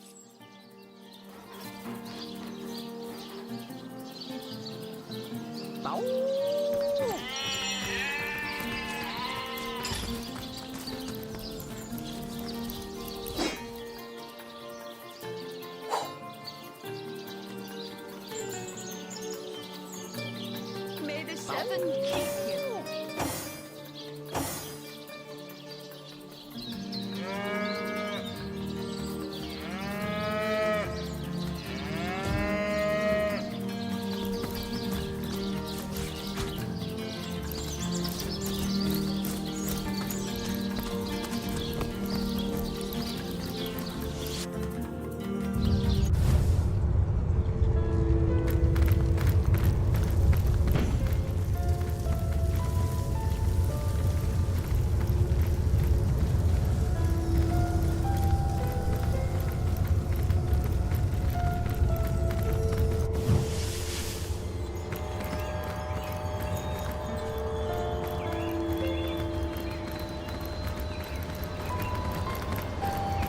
Heard any good tales, my friend?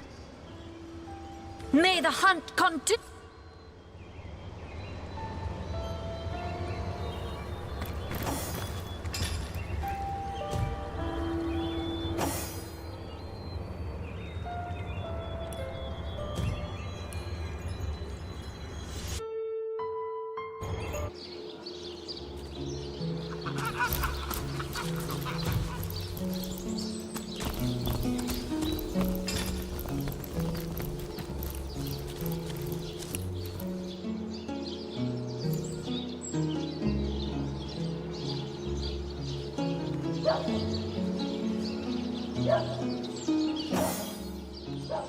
Now, where is my pepper?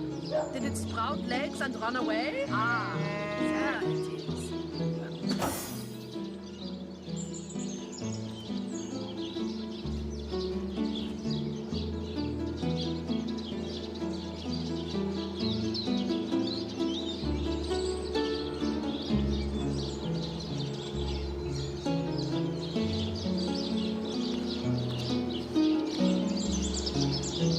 Now, where is my pepper? Did it sprout legs and run away? Ah, there it is.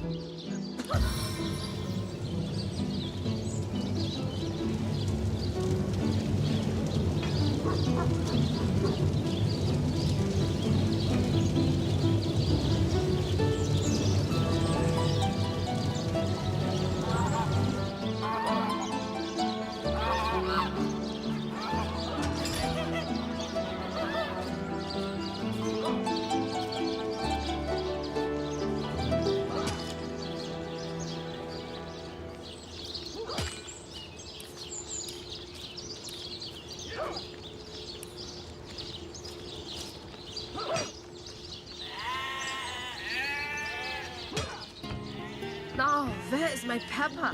Did it sprout legs and run away? Ah, there it is.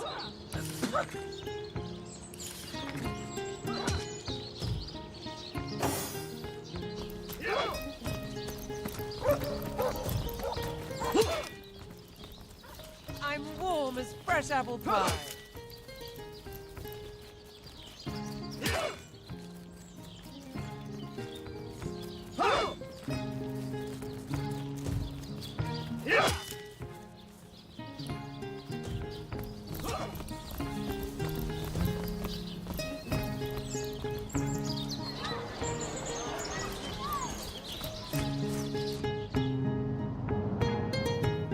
Well, you certainly are my hero. The rock upon which I may rest. In these trying and troubled times. Never fear, milady. As long as I'm around, no. The hunter returns! I hope you are here to... So, what piece of irrefutable evidence are you about to present me with this time? Well, what do you want to know?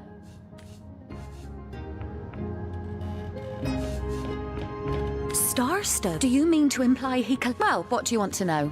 I am Esmeralda.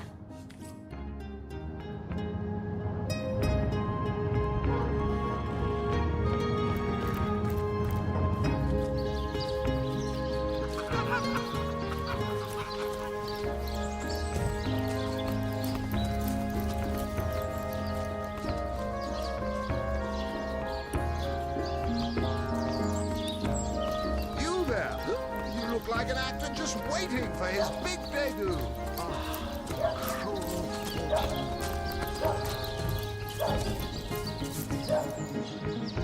Performers,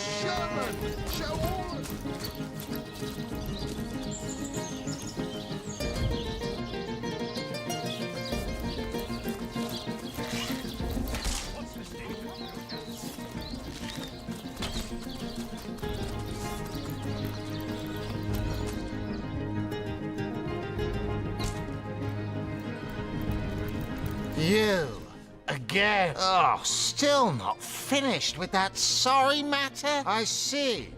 You've come to report a dead sheep. A heap of mutton that sailed into view upon your robbing the grave of a councillor. Lovely. Well, don't just stand there gawking like guppies. Hie yourself to Roberts the mortician. If anyone buried a sheep, obviously it was him.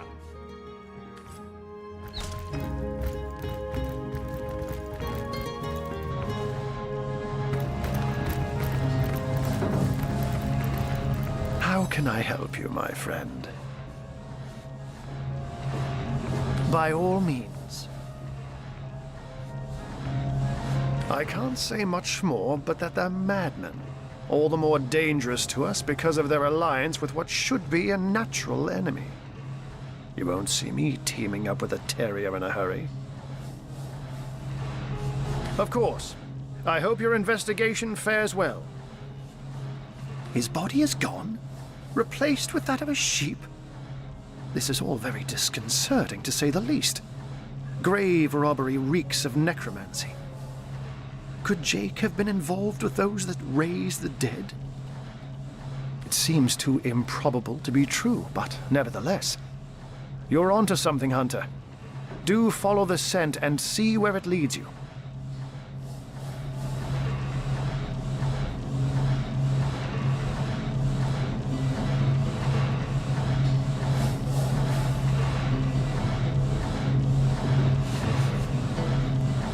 I myself have none.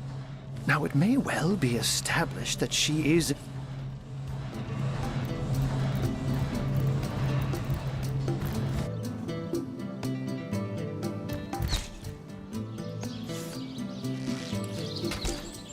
You think that's funny, Private?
So, what's the bad news? More orcs rampaging through the docks? Or have those infernal statues sent another soul flying to his death? A sheep? That's a whole heap of nonsense. Don't bother me with such wild tales.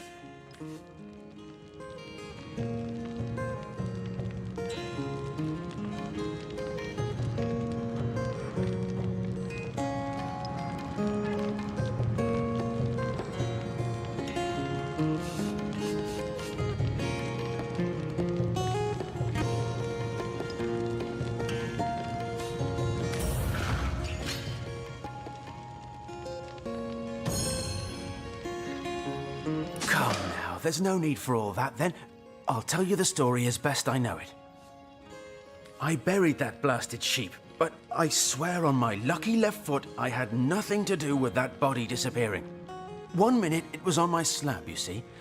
I left the room for just a moment to answer the bell in the front parlour, and when I returned, the body was simply gone.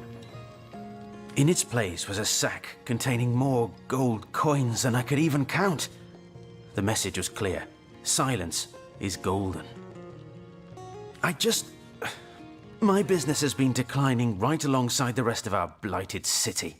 And that sack of gold was worth more than I made during one of the good years. I needed cash, and someone needed my silence.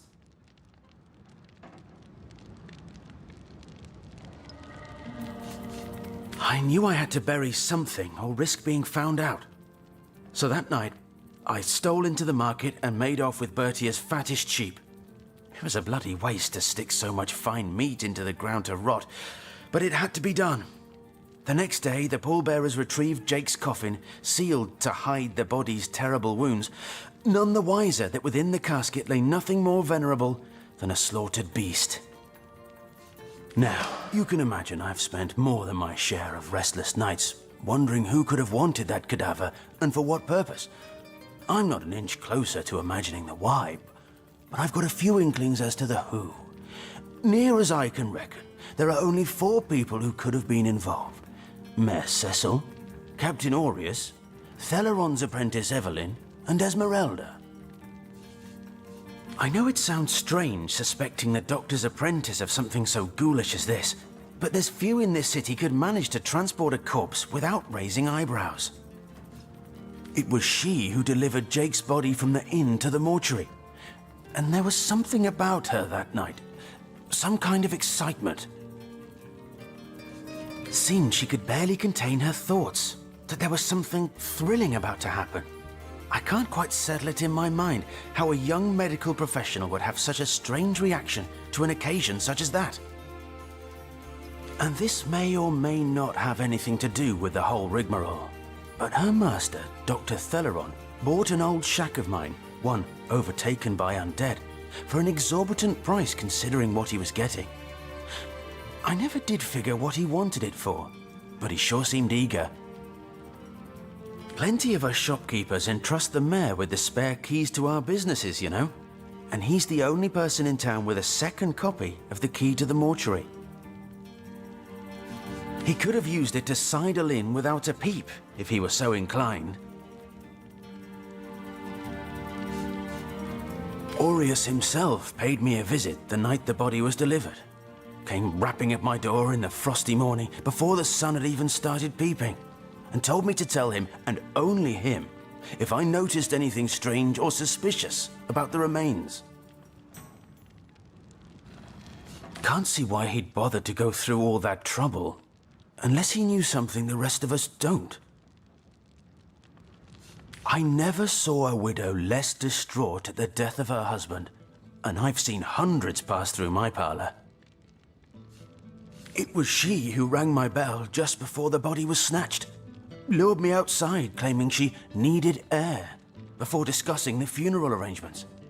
Some accomplice could have sneaked in and grabbed the remains while I was comforting the oh-so-overcome Esmeralda. That gold's the only good thing to come out of this blasted affair, and I certainly plan on making some use of it.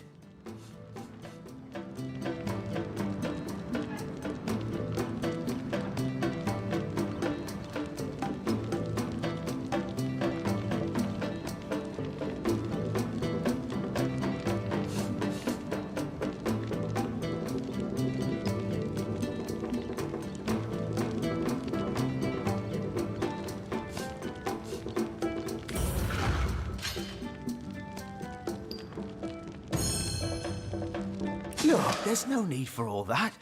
Take the gold then, and we'll call the rest even, okay?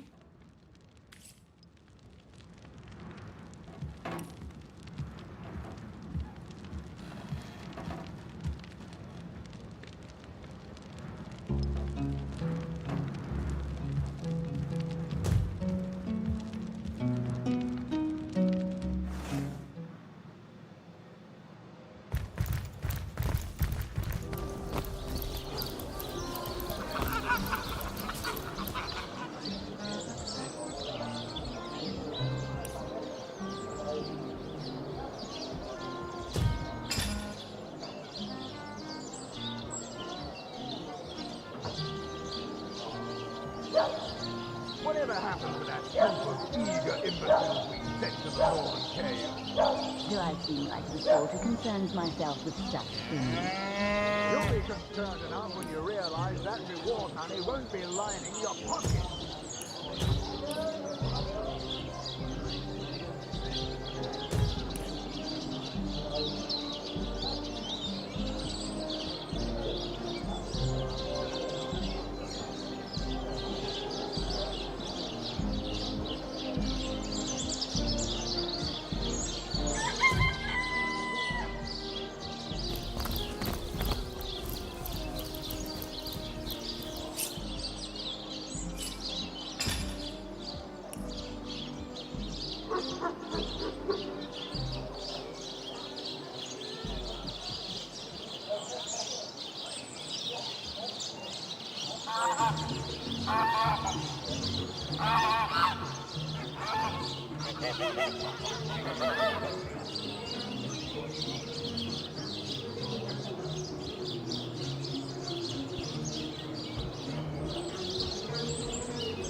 Till match 1 to 12.